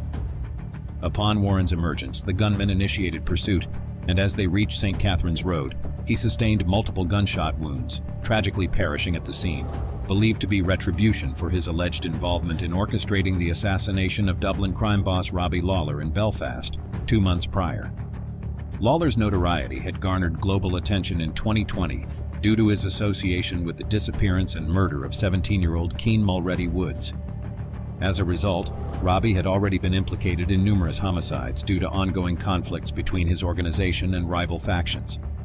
The discovery of Keane's dismembered remains across Ireland reverberated shockwaves throughout the nation. Robbie and Warren were loosely linked through mutual associates within the criminal underworld. An incident dating back to 2014 may have served as the impetus for Warren's involvement in the plot against Robbie. On Friday, April 18, 2014, at approximately 4:45 p.m., Warren's father, Tommy Crossan, leader of the Continuity IRA, was fatally shot near the Peter Pan Light Industrial Complex on Springfield Road in Belfast. Despite investigations, no one was ever convicted for his murder, but sources suggest that the assailants had ties to Robbie. Returning to the murder of Warren, the case remains unresolved. According to police, the individuals responsible for his killing are the same perpetrators behind the murders of Jim, Kieran, and Sean. Thomas Ashe Mellon, a 48-year-old dissident Republican from Derry, has emerged as a pivotal figure within the new IRA after the imprisonment of several key leaders. His rise to power has not been without controversy, as scrutiny increases regarding his effectiveness and the motivations behind his leadership in a complex landscape marked by ongoing violence and political tension.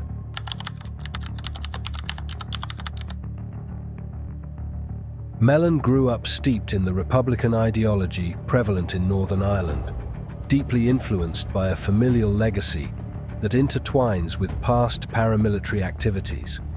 His upbringing instilled a fierce sense of pride in the Republican cause, shaping his identity as a political activist and community leader.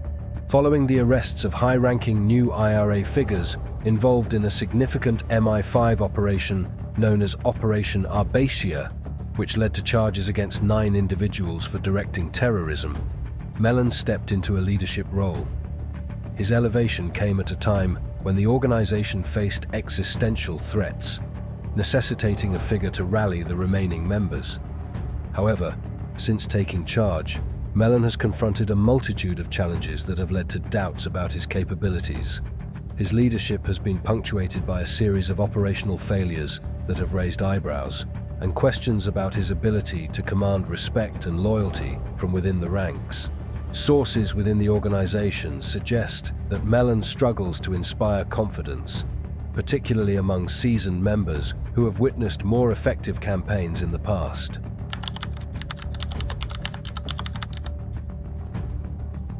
Since assuming leadership, Mellon is alleged to have sanctioned 3 major operations, 1 in Dungiven and 2 in Tyrone, all of which resulted in failure. These operations, once seen as vital initiatives for the new IRA, have turned into points of contention among the ranks. One notable incident involved a failed mortar attack on a police vehicle in Strabane, which not only failed but was labelled an embarrassment by insiders. This incident highlighted the growing disconnect between Mellon's commands and the operational realities faced by the organisation. As confidence in Mellon's leadership dwindles, reports indicate that his focus has shifted from achieving operational success to maintaining a public image. Critics within the new IRA assert that he appears more interested in participating in protests and public displays, such as the Easter parades in Dublin and Derry, than effectively leading the organisation. A source remarked, "It's all about getting his face in the papers," emphasising a growing sentiment that Mellon is failing to deliver on the responsibilities expected of him as a leader.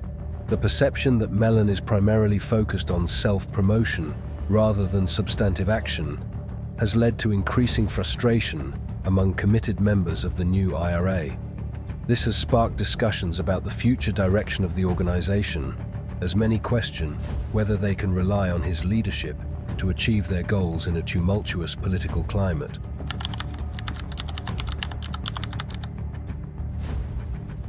The atmosphere within the new IRA has become one of distrust and uncertainty regarding Mellon's capability to lead effectively. A significant turning point occurred when 4 members of the leadership reportedly voiced their lack of faith in him. Such internal dissent is particularly dangerous for any leader, as it undermines the unity and strength needed in a paramilitary organization, especially in a time when the group faces heightened scrutiny from law enforcement. Mellon's leadership has coincided with an increase in arrests among new IRA members. Many believe this uptick is directly tied to his inability to navigate the complexities of modern operational demands. As arrests pile up, confidence in Mellon's organizational skills diminishes, and sources indicate that many members now question whether he is truly equipped to lead the group through an era of increased scrutiny and law enforcement pressure. The growing sentiment within the organization is one of frustration. Members feel that Mellon's leadership has not only led to operational failures, but also has jeopardized the safety and security of those still actively involved in the struggle. Members express concern that under his command, the group is more vulnerable than ever, facing greater risks from law enforcement as they attempt to continue their activities.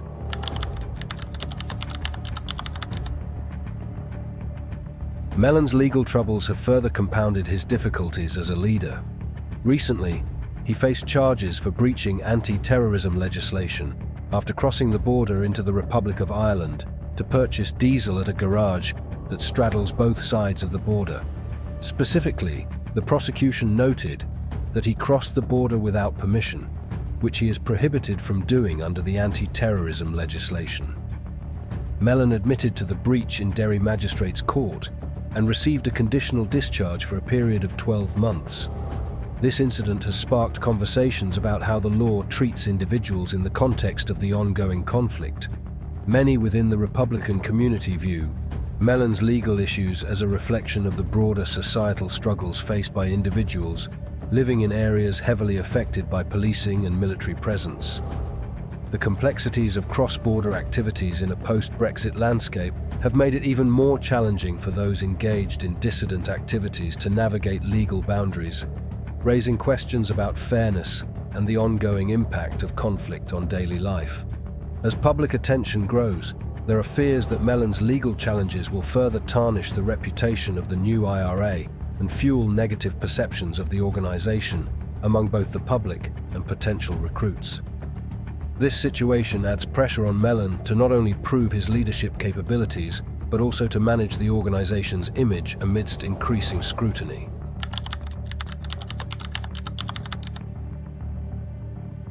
As Mellon grapples with his leadership position, the implications for young people in Derry remain critical. Many youths in the region face significant challenges, including high unemployment rates, educational disparities, and a lack of opportunity. These conditions make them particularly vulnerable to recruitment by armed organizations like the new IRA, perpetuating a cycle of violence and despair. The impact of these challenges is evident in the number of young people who have become disillusioned with traditional political processes and are drawn toward more radical solutions. Many see the new IRA as a way to express their frustrations and seek change, despite the risks involved. However, the organization's recent failures may serve as a cautionary tale for these young individuals, highlighting the potential futility of armed struggle in the face of changing political dynamics. There is a growing recognition among some factions within the Republican movement that addressing the underlying socio-economic issues facing young people is essential to breaking this cycle. Critics argue that instead of demonizing youth involved in dissident activities, society must engage in meaningful conversations about their future and the potential for positive change. This sentiment echoes the call for a renewed focus on community engagement and addressing the root causes of unrest in order to foster a more peaceful society.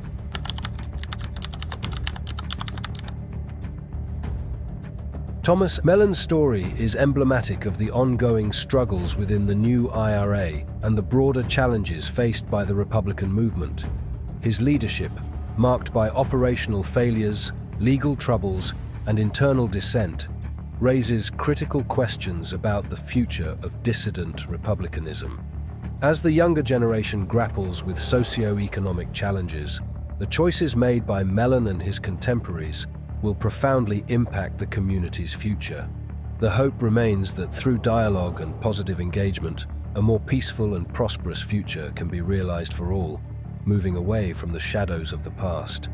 If the new IRA can navigate these turbulent waters effectively, there may still be a chance for the organization to redefine its role in a rapidly changing society, creating a legacy that aligns with the aspirations of both its members and the broader community.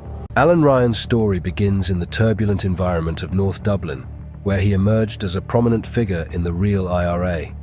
From a young age, Ryan demonstrated a fierce commitment to the Republican cause, joining the youth wing of the IRA before he even reached adulthood.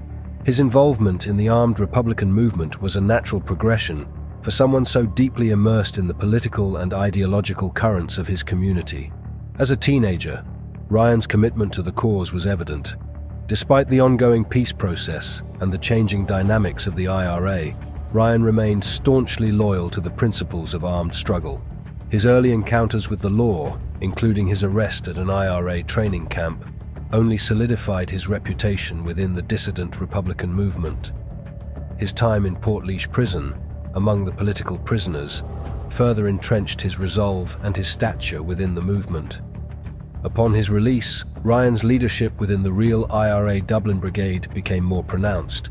He sought to assert the group's relevance in a city where criminal enterprises and drug gangs were beginning to overshadow traditional political struggles.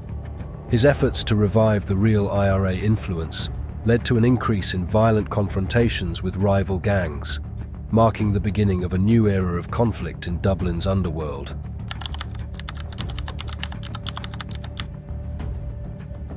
The early 2010s were marked by escalating tensions in Dublin's criminal underworld. As the real IRA, under Alan Ryan's leadership, sought to reassert its influence, it found itself in conflict with established criminal organizations, notably the Kinahan cartel.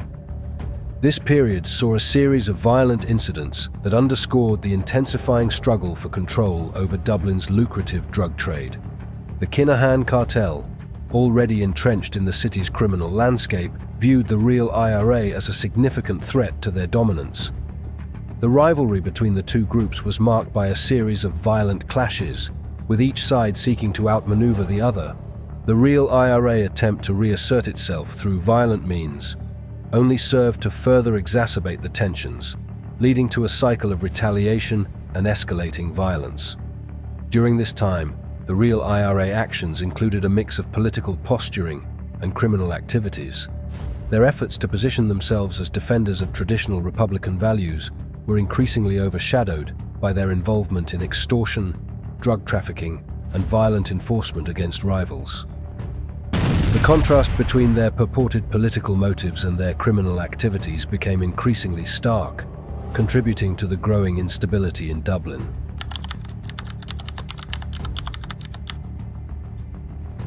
Alan Ryan's death on September 3, 2012, was a turning point in the ongoing conflict. The murder, which occurred in the midst of a chaotic period for the real IRA, shocked the city and marked a significant escalation in the violence. Ryan was shot dead in broad daylight, a brazen act that highlighted the shifting dynamics within Dublin's criminal underworld. The aftermath of Ryan's murder was characterized by a period of intense turmoil and retribution. His death left a power vacuum within the real IRA, leading to a period of internal strife and external pressures. The group struggled to maintain cohesion and leadership in the wake of Ryan's assassination, with various factions vying for control. Ryan's death also had a profound impact on the city's criminal landscape. The power vacuum created by his assassination led to increased violence and instability, as rival gangs and criminal organizations sought to capitalize on the disruption. The real IRA, once a formidable force, found itself grappling with the consequences of Ryan's death and the subsequent rise of other criminal players.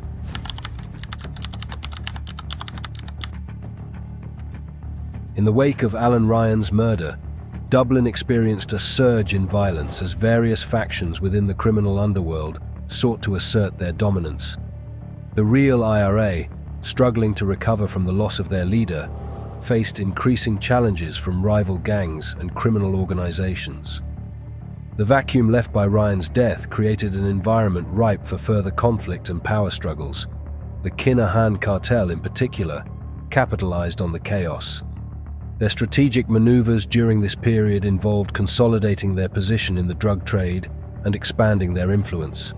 The cartel's ability to adapt to the shifting dynamics allowed them to strengthen their grip on Dublin's criminal landscape. Their actions during this time included forging new alliances, expanding their operations, and eliminating potential threats. Meanwhile, the real IRA internal struggles were exacerbated by the murder of Peter Butterley, a figure whose death further destabilized the organization. Butterley's murder was a significant blow to the real IRA and highlighted the group's vulnerability.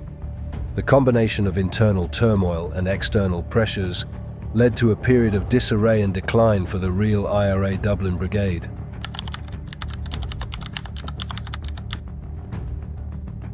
The murder of Vinnie Ryan on February 29, 2016, was a brutal chapter in Dublin's ongoing saga of gangland violence. Ryan, a prominent figure within the real IRA, was shot dead outside his home in Finglas. The attack, carried out in broad daylight, was a calculated move that underscored the volatility and danger of Dublin's criminal underworld. The murder was a significant event that highlighted the ongoing feud between the real IRA and other criminal factions. The shooting, which resulted in Ryan being struck by multiple bullets, was a stark reminder of the intensity of the conflict. The circumstances of the murder, Ryan's presence with his young daughter at the time, added a tragic dimension to the event. Speculation surrounding the perpetrators of Ryan's murder included suggestions of involvement by the Kinahan cartel.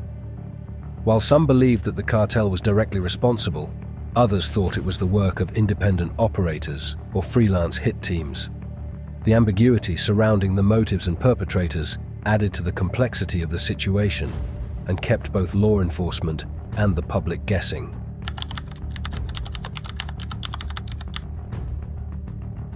As Dublin's underworld reeled from the violent clashes between the real IRA and rival gangs, the Kinahan cartel emerged as a central player in the evolving power struggle.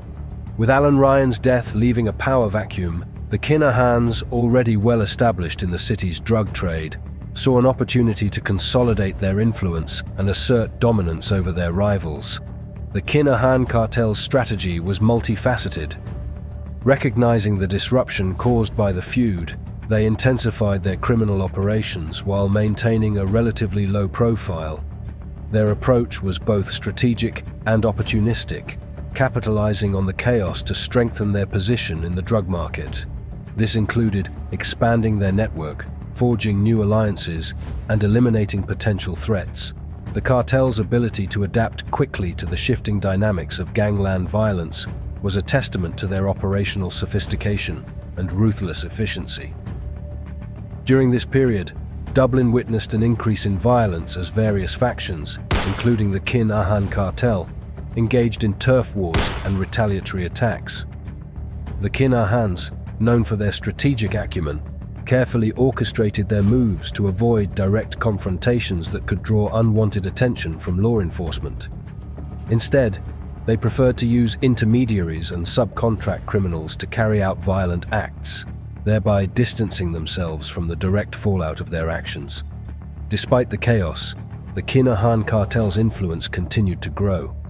Their ability to leverage the instability created by the feud allowed them to further entrench themselves in Dublin's criminal landscape.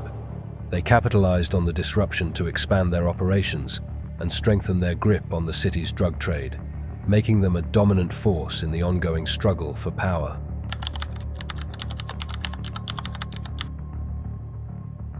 The downfall of the real IRA Dublin Brigade was both dramatic and decisive. The violence and instability following Alan Ryan's death led to a significant decline in the brigade's operational capacity. The organization's inability to maintain cohesion and discipline during the aftermath of Ryan's assassination was a critical factor in its downfall.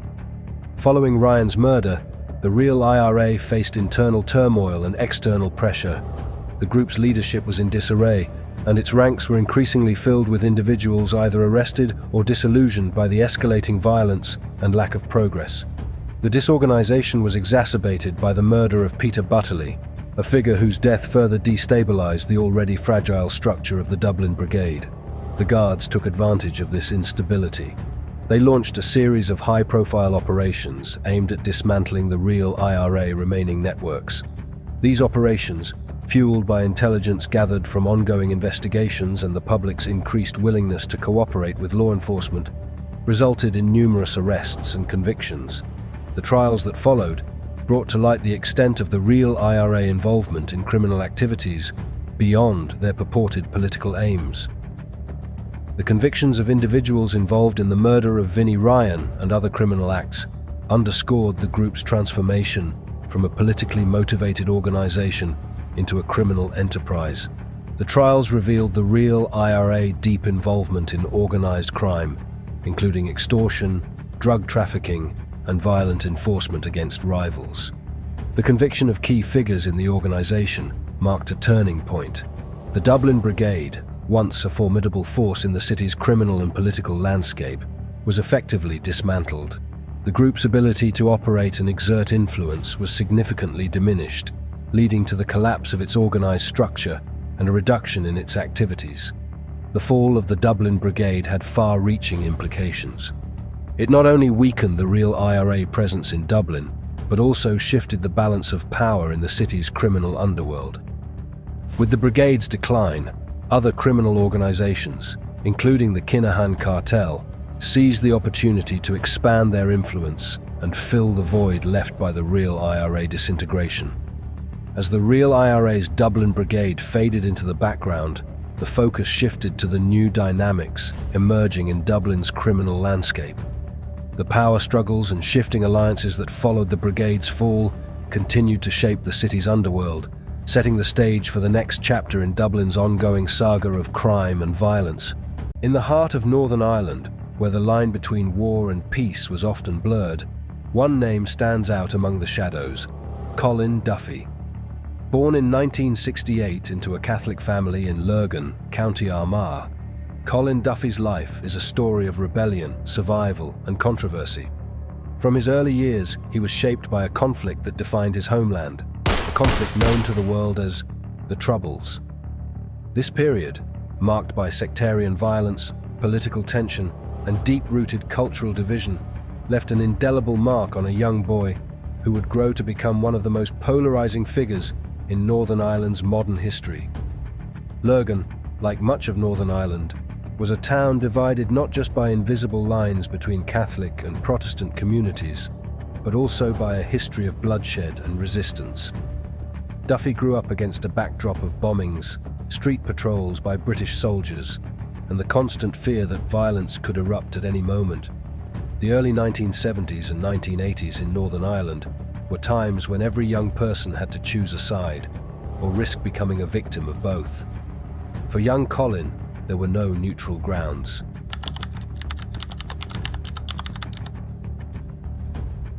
From a young age, Colin Duffy was drawn into the whirlwind of Republican ideology.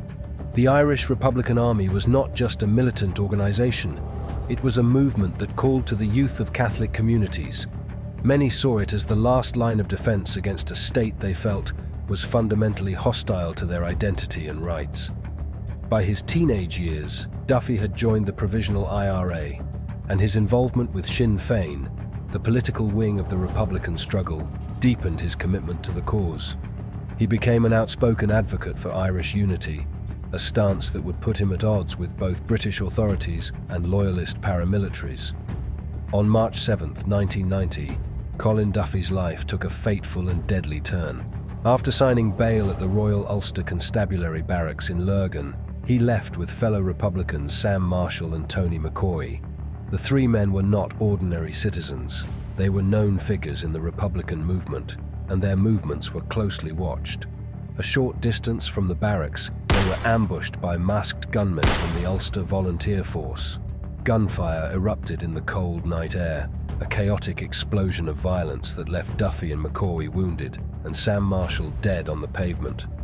Marshall's last words, "We were let out to be set up," echoed through the Republican community, raising suspicions of collusion between loyalist paramilitaries and British security forces.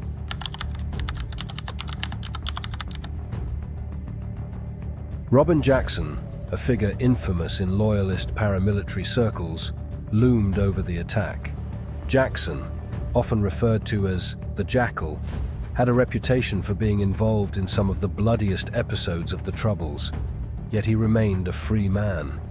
Witnesses later reported seeing someone matching Jackson's description near the barracks on a previous occasion when the three Republicans had signed bail. Despite the suspicions and allegations, no one was ever charged for Marshall's murder. The incident only deepened the distrust between communities and hardened the resolve of those like Duffy, who saw themselves as warriors in a long struggle for freedom. The ambush in 1990 was just the beginning of a decade of legal battles for Colin Duffy. In 1995, he was arrested and charged with the murder of former Ulster Defence Regiment soldier John Lennis.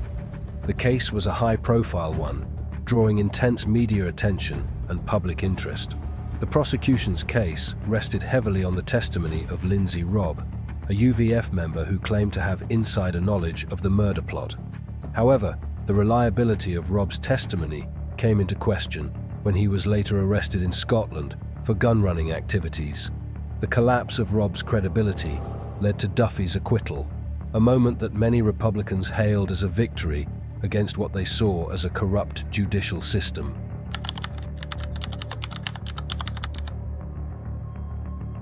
During these legal battles, Duffy's defense was managed by Rosemary Nelson, a prominent human rights lawyer known for taking on cases others would not touch.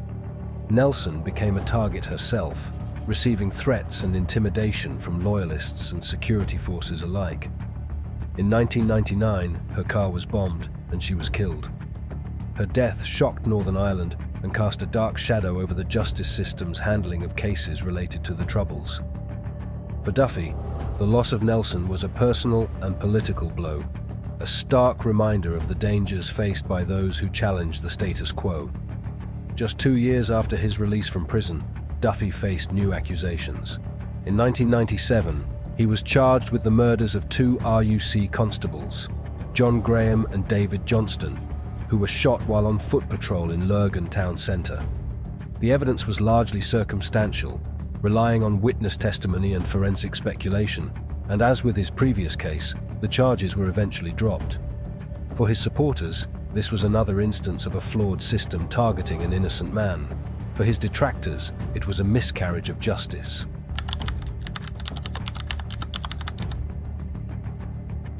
As the new millennium dawned, Northern Ireland was slowly transitioning from conflict to peace, yet Duffy's name remained a constant in headlines.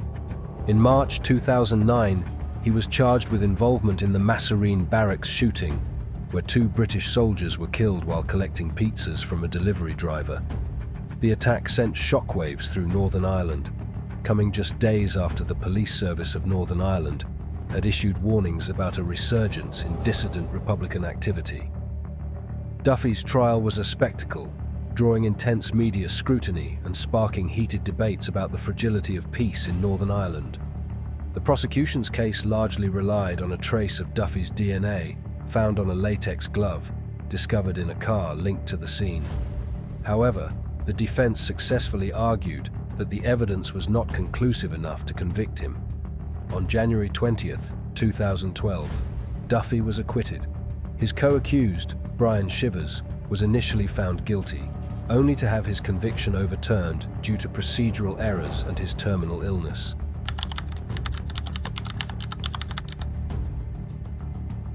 The Masserine case did not mark the end of Duffy's public battles. On September 8, 2012, he gave a graveside oration for real IRA member Alan Ryan, who had been killed in Dublin. In his speech, Duffy described Ryan as a brave Irish Republican and fearless IRA volunteer, calling for continued resistance against what he termed foreign interference in our country. These words did not go unnoticed. They were seen as a provocative reminder that despite the peace process and political agreements, there remained a faction of hardline Republicans unwilling to abandon the armed struggle. Just 2 months after this oration, on November 2nd, 2012, Duffy was arrested again, this time in connection with the murder of prison officer David Black, who was ambushed on the M1 motorway between Lurgan and Portadown.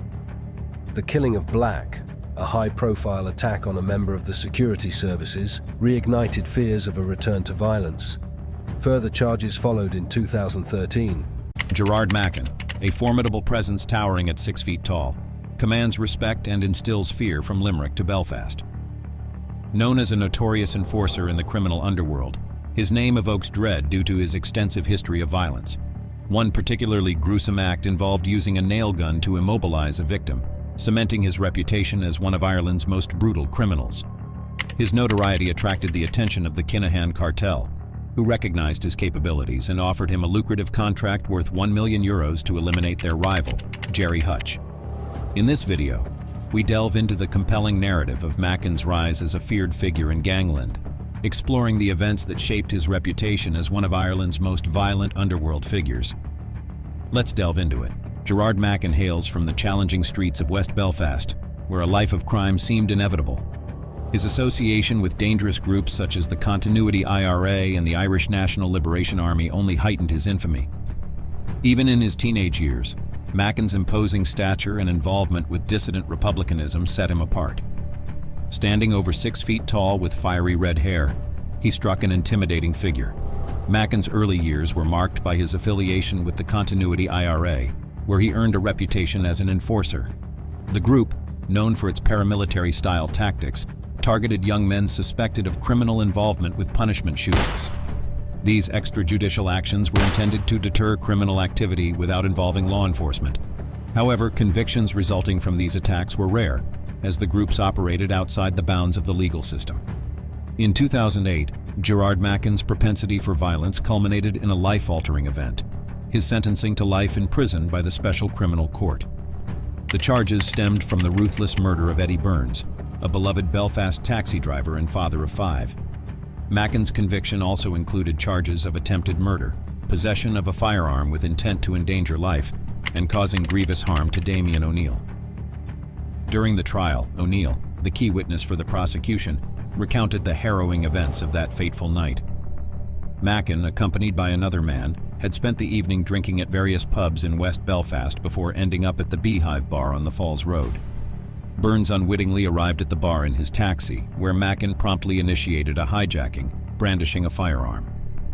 Forcing Burns into the back seat alongside O'Neill and another passenger, Mackin proceeded to stop the car. As Burns pleaded for mercy, Mackin callously shot him in the back of the head. In a courageous attempt to escape, O'Neill wrestled the gun from Mackin and fled. However, Mackin relentlessly pursued him, ultimately shooting O'Neill in the arm and then the neck. Despite his injuries, O'Neill miraculously survived the ordeal and sought assistance. Mackin's cold-blooded actions that night left a community reeling and marked him as a dangerous and ruthless criminal. On that same fateful night, Joseph Jones, a close associate of Burns, met a tragic demise in an alley in the Ardouin area of North Belfast. Drawn there under false pretenses from his friend's house, Jones faced a brutal fate when the gun intended for his demise malfunctioned. Instead, he was savagely beaten to death with a spade. The gruesome scene left even the attending priest overcome with horror, unable to contain his nausea. Both Burns and Jones, once members of the Continuity IRA, had severed ties with the organization to form their own group. Accusations swirled that they had pilfered weapons from their former associates for their new venture. Throughout the ensuing legal proceedings, Mackin vehemently denied any involvement in the murders. His conviction was initially overturned in 2010 by the Court of Criminal Appeal, which ordered a retrial. However, the retrial in 2011 faltered when O'Neill, the key witness, succumbed to intimidation and refused to testify, resulting in the collapse of the case and Mackin's release. But Mackin's reprieve was brief. In 2016, he found himself back in custody and was subsequently convicted for a barbaric assault committed in 2015. During this incident, a traveler known for his ties to the furniture trade was lured to a designated location, where he faced a terrifying ordeal. 3 assailants, dressed in white protective suits and purporting to be affiliated with the IRA, demanded a substantial sum of 15,000 euros. They subjected the victim to a vicious assault, using a nail gun to cruelly affix one of his feet to the floor. Following surgery to remove the nails, the victim received a chilling warning from one of the attackers, instructing him to refrain from involving the police. Evidence presented during the investigation implicated Mackin and his associates in the assault. CCTV footage suggested their collaboration, indicating a concerted effort to exploit opportunities left by the waning influence of the McCarthy-Dundon gang. Under the guise of IRA or INLA affiliation, they sought to extort money from unsuspecting victims, perpetuating a cycle of violence and intimidation. Before his arrest for the extortion incident, Gerard Mackin held a prominent role within the new INLA, exerting significant influence, particularly in Limerick. Originally from Belfast, Mackin harbored aspirations of leading his own dissident Republican organization. However, his quest for leadership within the INLA was fraught with internal power struggles, pitting him against rivals like Declan Whacker Duffy and Redgar Byrne. Mackin's volatile nature rendered him unsuitable for such leadership, prompting him to splinter off and establish his own faction, known as the New INLA. Joined by his close associate, Johnny Keogh, Mackin's breakaway group aligned itself with the Kinahan cartel in their violent feud against the Hutch gang. Although incarcerated during the notorious Regency shooting of 2016, which saw Daniel Kinahan narrowly escape assassination, Mackin's new INLA faction was implicated in a feud-related killing. Keogh in particular was convicted for the murder of Gareth Hutch in Dublin in 2016 and is currently serving a life sentence. Mackin's association with Keogh underscores his deep involvement in the violent underworld. This involvement became even more apparent during the trial of Gerry Hutch, to accusations of involvement in the murder of David Byrne during the Regency Hotel attack in February 2016. Gerry Hutch ultimately acquitted, further highlighting the complexities and dangers of his criminal associations. However, revelations emerged during trial that shed light on his international connections. It was uncovered that he had made a trip to Dubai, flying first class on an Emirates flight from Dublin, purportedly for a meeting with Daniel Kinahan. Reports suggested that during this meeting, Mackin was offered a staggering €1 million contract by the Kinahan cartel to eliminate their rival Gerry Hutch. As a sign of their commitment, Mackin received an initial payment of €100,000, with the promise of a further $900,000 upon completion of the task. Despite his involvement in the Limerick extortion case, Mackin's behavior during his subsequent prison sentence was surprisingly compliant, earning him a reputation as a model prisoner. However, suspicions lingered regarding his alleged orchestration of drug deals within the confines of Castle Ria Prison in County Roscommon. Upon his release, Mackin took evasive action, fleeing to Spain with his family in September 2021. In response, a European arrest warrant was issued for his apprehension in 2022. Mackin's flight from justice coincided with the arrest of Johnny Morrissey, a senior figure in the Kinahan cartel known for his involvement in money laundering. Mackin's capture occurred in Alicante, just a week after Morrissey's arrest. The sequence of events leading to his capture began when vigilant guards noticed a suspiciously parked car outside Mackin's residence in April 2019. Upon searching the vehicle, they uncovered a stash of €4,780 in cash, along with an Aquarius phone and an iPhone wrapped in bubble wrap and bound together with elastic bands. Mackin maintained that the money found belonged to him and was intended for his fiancée, even providing a loan receipt as evidence. However, despite his claims, he was apprehended and brought to Henry Street Garda Station for interrogation. Following his release, a file was forwarded to the Director of Public Prosecutions. Subsequently, Mackin fled to Spain with his family, where he secured employment on a construction site. However, his escape was short-lived, as he was arrested a year later and extradited back to Ireland. Upon his return, Mackin faced charges of money laundering and was ultimately convicted, receiving a 3.5-year prison sentence. The presiding judge acknowledged that while the sum of money involved was relatively modest, the circumstances surrounding the case strongly suggested Mackin's involvement in serious organized criminal endeavors in the Limerick region. Confined to the high-security Portlaoise prison, Mackin found himself in the company of other notorious members of the Kinahan cartel, including Fat Freddie Thompson, Peter Keating, and David Duffy. Looking towards his eventual release, Mackin expressed plans to return to Spain with his family, aiming to make a fresh start. He has voiced regret for his past actions and is committed to turning his life around. Nathan Kinsella's story begins in the tumultuous landscape of Dublin during the early 2000s. Born into a society grappling with economic hardship and social unrest, Kinsella's early years were marked by the complexities of urban life in Ireland. His entry into the world of crime came through his association with the Real IRA, a splinter group that rejected the peace process and sought to continue the armed struggle against British rule. The Real IRA was known for its radical ideology and violent tactics, setting itself apart from other paramilitary groups by focusing on attacks against both the British state and those they deemed as collaborators. Kinsella, driven by a combination of ideological fervor and personal ambition, quickly aligned himself with this faction. His rise through the ranks was not without challenges. He had to navigate the dangerous world of paramilitary politics, often marked by internal rivalries and violent power struggles. Kinsella's early involvement was characterized by his role in orchestrating violent acts, extorting businesses, and managing arms trafficking operations. His activities were not just a means of earning money, but were intertwined with a broader strategy to establish and maintain power within the organization. This period of his life laid the foundation for his later criminal enterprises and shaped his reputation as a ruthless and efficient operative.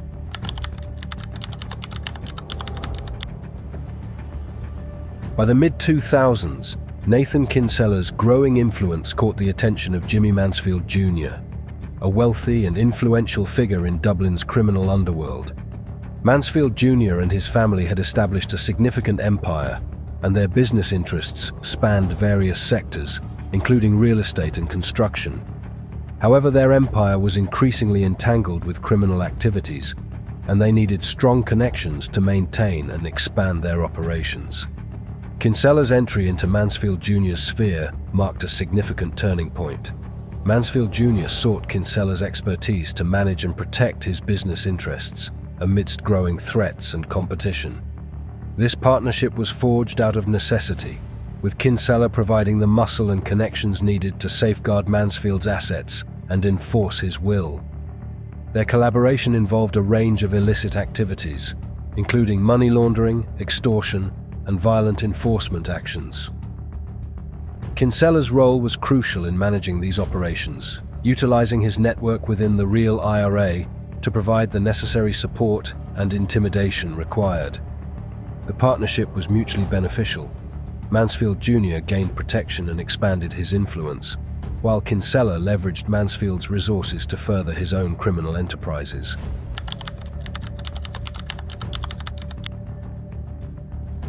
The death of Alan Ryan in 2012 was a watershed moment for Nathan Kinsella.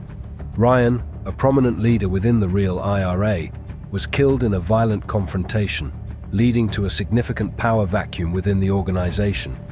Ryan's death triggered a period of intense internal conflict, as various factions within the real IRA vied for control and influence. Kinsella, having been closely associated with Ryan, found himself at the center of this turmoil. His position became increasingly precarious as rival factions challenged his authority and sought to undermine his influence. During this period, Kinsella was involved in several violent confrontations, including an attempted assassination that left him wounded. Despite these setbacks, Kinsella managed to navigate the chaotic environment and maintain his standing within the organization. His survival during this period was a testament to his resilience and adaptability. He emerged from this phase with a reinforced sense of determination and a deepened commitment to his criminal activities.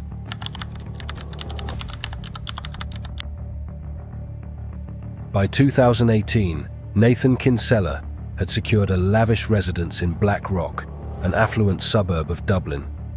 This move represented a significant shift in his lifestyle and marked a new phase in his criminal career. The mansion, acquired through a complex arrangement involving a front builder named Jerry McGreevy, was emblematic of Kinsella's attempts to project an image of success and legitimacy. The Black Rock property was more than just a residence. It served as a central hub for Kinsella's ongoing criminal activities. The mansion's opulence was a stark contrast to the violent and chaotic world Kinsella had previously inhabited. It became a base for laundering money, coordinating criminal operations, and maintaining connections with other criminal elements.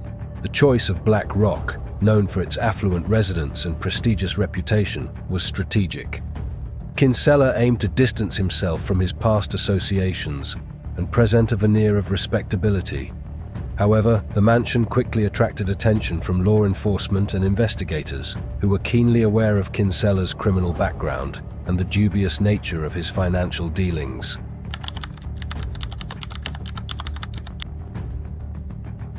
Between 2018 and 2020, Nathan Kinsella was deeply involved in a sophisticated money laundering operation. Over this 2-year period, approximately €230,000 flowed through various accounts under Kinsella's control. The operation was designed to obscure the origins of the money and integrate it into legitimate financial channels. Kinsella's involvement in the money laundering scheme was complex and involved multiple layers of transactions. He utilized a network of shell companies and front organizations to manage and conceal the funds. This elaborate scheme was not just a means of avoiding detection, but a way to further his criminal enterprises and secure additional resources. Kinsella's claim that the money was given to him by a wealthy individual as a gift was met with skepticism. Given his criminal background and the nature of the funds, investigators were highly dubious of his explanation. The complexity of the money laundering operation and the substantial amounts of money involved pointed to a well-organized and deliberate effort to evade legal scrutiny.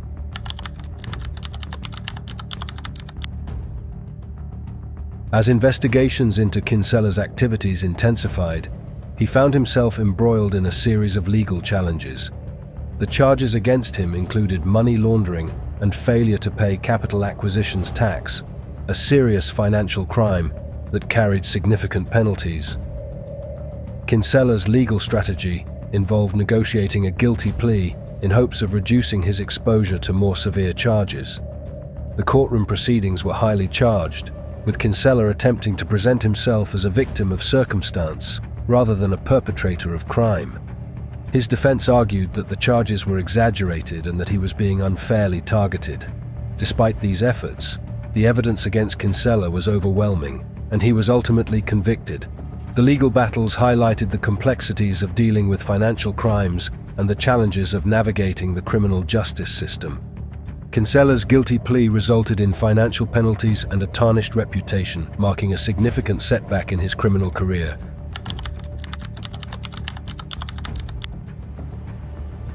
Nathan Kinsella's decline was marked by a series of personal and professional setbacks. The once prominent figure in Dublin's criminal world found himself facing the consequences of his actions. The Black Rock mansion, once a symbol of his success, became a reminder of his downfall. Kinsella's attempts to reinvent himself as a legitimate businessman were overshadowed by his criminal past. His involvement in the money laundering operation and the subsequent legal battles led to a significant erosion of his influence and resources. The collapse of his criminal empire was a stark reminder of the volatile and unpredictable nature of life in organized crime. The sentencing phase of Kinsella's legal troubles underscored the dramatic reversal of fortune. The lavish lifestyle he once enjoyed was replaced by legal and financial difficulties, marking the end of an era for Kinsella and his criminal activities.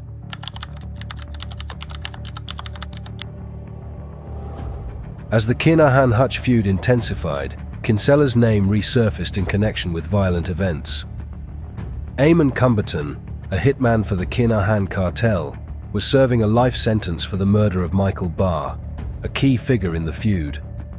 Barr's murder was part of a broader conflict that saw multiple killings linked to the Kinahan-Hutch rivalry.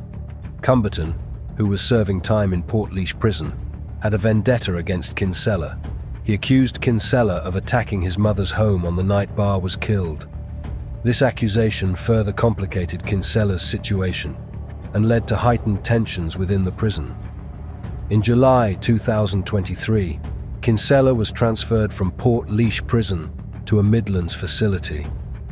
The decision came after Cumberton made it clear to prison authorities that he intended to harm Kinsella.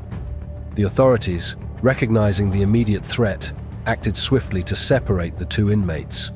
Kinsella had only just handed himself over to serve a one-year sentence for failing to pay taxes on substantial sums of money he claimed were gifts. The move to the Midlands was a precautionary measure to ensure Kinsella's safety, reflecting the complex and dangerous nature of his criminal past. The transfer underscored the ongoing conflicts and vendettas that defined Kinsella's life, and highlighted the broader issues of violence and retribution within the criminal landscape.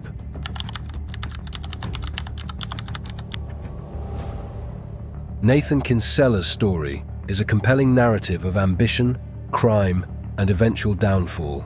His rise from a key figure in the real IRA to a convicted criminal reflects broader themes within organized crime and its transient nature. Kinsella's journey highlights the risks and consequences associated with operating in the criminal underworld. As investigations into his activities continue and his sentencing is finalized, Kinsella's story serves as a cautionary tale. His legacy, marked by both criminal success and ultimate failure, offers insights into the shifting dynamics of organized crime and the challenges faced by those who operate within its confines. The broader implications of his story reflect the ongoing evolution of criminal enterprises and the enduring impact of legal and financial accountability.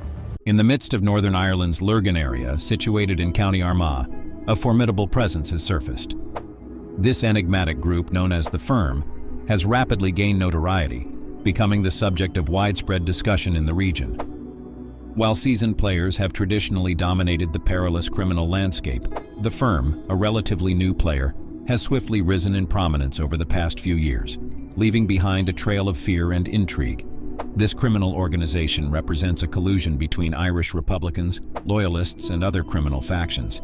Its primary focus lies in the realm of drug-related activities, with authorities suspecting connections to multiple murders.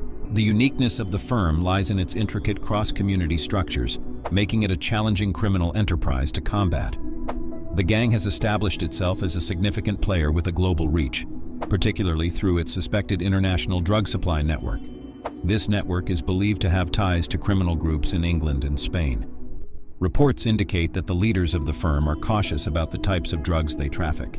Unlike dealing in highly addictive and lethal substances such as heroin, they concentrate on recreational drugs like cocaine and cannabis, likely to avoid backlash from local communities. With a considerable membership base and a stronghold in Lurgan, the Firm's influence continues to grow, posing a formidable challenge for law enforcement and community authorities alike. This syndicate has risen to prominence as one of the most highly organized and ruthless cartels operating in the northern region, as per information from local sources. At the helm of this criminal organization is the son of a former leader of the IRA in North Armagh. The core group is estimated to comprise 40 to 50 members encompassing both men and women. Unraveling the origins of this cartel proves to be a challenging endeavor. Media coverage is scant, and obtaining concrete details remains elusive. However, within this shroud of secrecy, a series of unsettling incidents has come to light, exposing the sinister underbelly of their operations. These incidents underscore the firm's readiness to resort to violence, even resorting to lethal force, to safeguard its multi-million-pound enterprise. One particularly alarming episode was the audacious daylight attack on gangster Jim Carlisle in 2016. Carlisle, a target of the firm, was shot multiple times in close proximity to a primary school gate, while in the process of picking up his child. This event serves as a stark illustration of the lengths to which the cartel is willing to go in order to protect its interests. Remarkably surviving the attack, Jim Carlisle found himself embroiled in a bitter gangland feud with crime boss Hugh McGuff. This feud took a dark turn when McGuff, along with his wife, met a tragic end in 2011. Disturbingly, it was revealed that McGuff's wife was Carlisle's aunt, and he had even played a role in carrying her coffin at the funeral. The plot thickened when Carlisle, along with his close associate Malcolm McKeown, faced charges for the murders. Allegedly, McKeown, a former member of the Loyalist Volunteer Force, LVF, with a troubled history, owed McGuff a substantial sum of £13,000. This financial dispute was suggested as a motive for McKeown's involvement in orchestrating the double murder. Despite compelling DNA evidence linking McKeown to the crime and assertions from former criminal associates that Carlisle was the triggerman, the court surprisingly dropped the charges in 2013. Fast forward to 2023, and Carlisle, who had accumulated over 170 convictions, tragically took his own life in Magaberry prison, while on remand for a domestic incident that occurred a couple of years prior. The circumstances surrounding these events paint a complex and grim picture of the intertwining lives within the criminal underworld. Tragically, Malcolm McKeown, an associate of Carlisle, met a grim fate, and once again, suspicions point towards the involvement of the firm. McKeown was deeply enmeshed in the drug trade in Northern Ireland, operating his own gang with a ruthless modus operandi. His approach involved imposing taxes on other drug dealers encroaching on his territory. One such incident involved a small-scale dealer named Paul Smith who, when refusing to pay, fell victim to a brutal act of violence.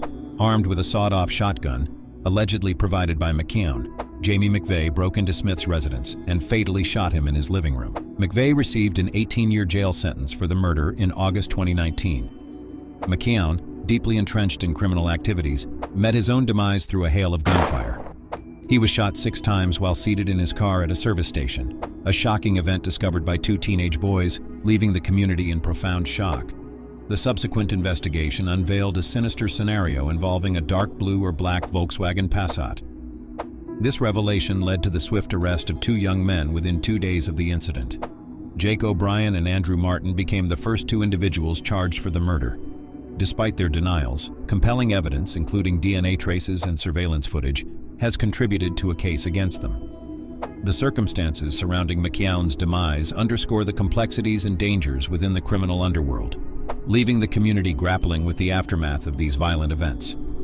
In a subsequent development in 2023, 2 additional individuals, Stevie Lee Watson and Simon Apley Smith, faced charges for the murder. Both entered not guilty pleas, prolonging the ongoing legal proceedings. Meanwhile, the case took a chilling turn when it was disclosed that just weeks before McKeown's murder, CCTV footage captured 2 individuals wearing pig masks appearing at his doorstep. However, McKeown was incarcerated at the time, rendering him unable to open the door and confront his ominous visitors. This incident likely marked the initial attempt by the same group to target him. As the months unfolded, investigators increasingly focused their attention on the firm as the prime suspects in McKeown's murder, labeling them as the dominant force in North Ireland's criminal landscape. Concrete links between the firm and Drew King, a figure associated with the Loyalist Volunteer Force, LVF, and its founder Billy Wright, began to surface. Drew, alongside his brother Billy, had ascended to become significant drug lords in the region.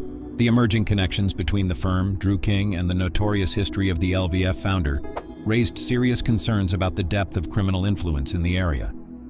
The ongoing investigation aims to untangle the intricate web of relationships and motives that led to McKeown's tragic end, shedding light on the complex dynamics at play within Northern Ireland's criminal underworld. By this point, the firm had undergone significant expansion, boasting a membership tally exceeding 50 individuals according to detectives' estimates. Their sphere of influence extended across areas in County Armagh and parts of Lisburn. Those entangled with this criminal group were compelled to receive drugs from them, but at the cost of paying for protection. The feud with Malcolm McKeown ignited when he attempted to levy taxes on their drug dealers, setting the stage for a contentious and perilous conflict. What rendered this situation particularly noteworthy was the amalgamation of older members with ties to the Loyalist Volunteer Force, LVF, and those associated with Republicans. This unusual cross-community alliance formed under the common banner of pursuing financial gains and power. The ascent of the firm, intricately linked to Malcolm's legacy, became increasingly apparent, casting a foreboding shadow that struck fear into the hearts of the local community. Even in the recent past, as of January 2023, County Armagh grappled with yet another chilling murder. Shane Whitla, a father of 4, fell victim to the machinations of the firm. Whitla, rumored to be involved in the drug trade himself, found himself on the wrong side of the criminal group, burdened by a debt he couldn't repay. These events underscore the pervasive influence of the firm and the profound impact it has on the lives of those caught in its web of criminal activities. On the eve of his tragic demise, Shane Whitla received ominous threats from the unforgiving enforcers of the firm, conveying a chilling ultimatum: pay up or face a grisly end. Kevin Conway, acting as the messenger, summoned Whitla to meet with Joshua Cotter and Jake O'Brien, all believed to be members of the firm. Once Whitla entered an alley, accompanied by Cotter and O'Brien, the situation took a horrifying turn. In a ruthless assault, Whitla was mercilessly shot from his leg through his back all the way to his throat. Despite the severity of his injuries, he managed to stagger to Lord Lurgan Park, where he ultimately collapsed and succumbed to his wounds. CCTV footage played a pivotal role in the subsequent arrests of the 3 men. Following their apprehension, investigators executed searches at their residences, unearthing incriminating evidence: a balaclava, a hoodie, and trousers all stained with gunpowder residue, painting a grim tableau of the cold-blooded execution. During this period, O'Brien was already on bail in connection to the 2019 murder of Malcolm McKeown, adding another layer of complexity to the unfolding events. The legal proceedings pertaining to this case are still ongoing, highlighting the protracted and intricate nature of the firm's criminal activities and the persistent efforts by law enforcement to bring those responsible to justice. In a startling twist, John Caldwell, the detective spearheading the investigation, found himself in the crosshairs and was subjected to a hail of bullets in February 2023. The attempt on his life, however, remains shrouded in uncertainty, with unclear ties to the firm. The newly resurfaced IRA claimed responsibility for the attack, adding another layer of complexity to the ongoing investigations that intensified following Whitla's death. A disconcerting revelation emerged when a WhatsApp list surfaced, containing the names of 63 individuals. Among them were the offspring of a prominent Republican slain by a loyalist and a relative of a Catholic man murdered by the IRA. This sinister list purported to expose the members of the firm. In response, last February, the PSNI swiftly initiated numerous searches, resulting in the confiscation of drugs, firearms, and substantial amounts of cash. Despite these efforts, the firm's relentless activities persisted. The group's ruthlessness took a more sinister turn in their debt collection methods. If a debtor met an untimely demise, the firm would mercilessly target the closest kin, amplifying the terror they inflicted. The unnerving tactics employed by the firm underscore the challenges faced by law enforcement in dismantling this criminal organization and restoring a semblance of security to the community. In a shocking display of audacity, the firm extended its reach into the Kilwilkie estate, purportedly enlisting the services of Stevie Watson, a notorious sectarian killer previously charged with the murder of Malcolm McKeown. Functioning as their menacing enforcer, Watson infiltrated the massive estate, which in its history was once a stronghold for the Provisional IRA. While elements of dissident Republican organizations still linger, engaging in periodic clashes with the police, Kilwilkie predominantly comprises residents who are weary of the pervasive drug problem and the havoc wreaked by dealers in their community. Residents of Kilwilkie express a growing sentiment that the estate has fallen under the ominous control of the firm, particularly in the aftermath of a series of violent incidents. Dissident Republicans, disenchanted by this encroachment, are now rallying to confront the firm. Meetings, spearheaded by senior dissidents, have been convened to strategize against the ruthless activities of the firm, with a collective vow to dismantle their influence. The battle against the firm unfolds as an ongoing saga characterized by violence, fear, and an unwavering determination among those who seek to resist and reclaim their community from the clutches of this criminal organization. The struggle persists, marking a complex and tumultuous chapter in the ongoing effort to quell the impact of organized crime on the local populace. Thank you for joining us in today's video. We'd love to hear your thoughts on the topic discussed. Don't forget to give the video a thumbs up. Remember to subscribe to our channel. Stay tuned for our upcoming videos, and we look forward to having you with us again soon.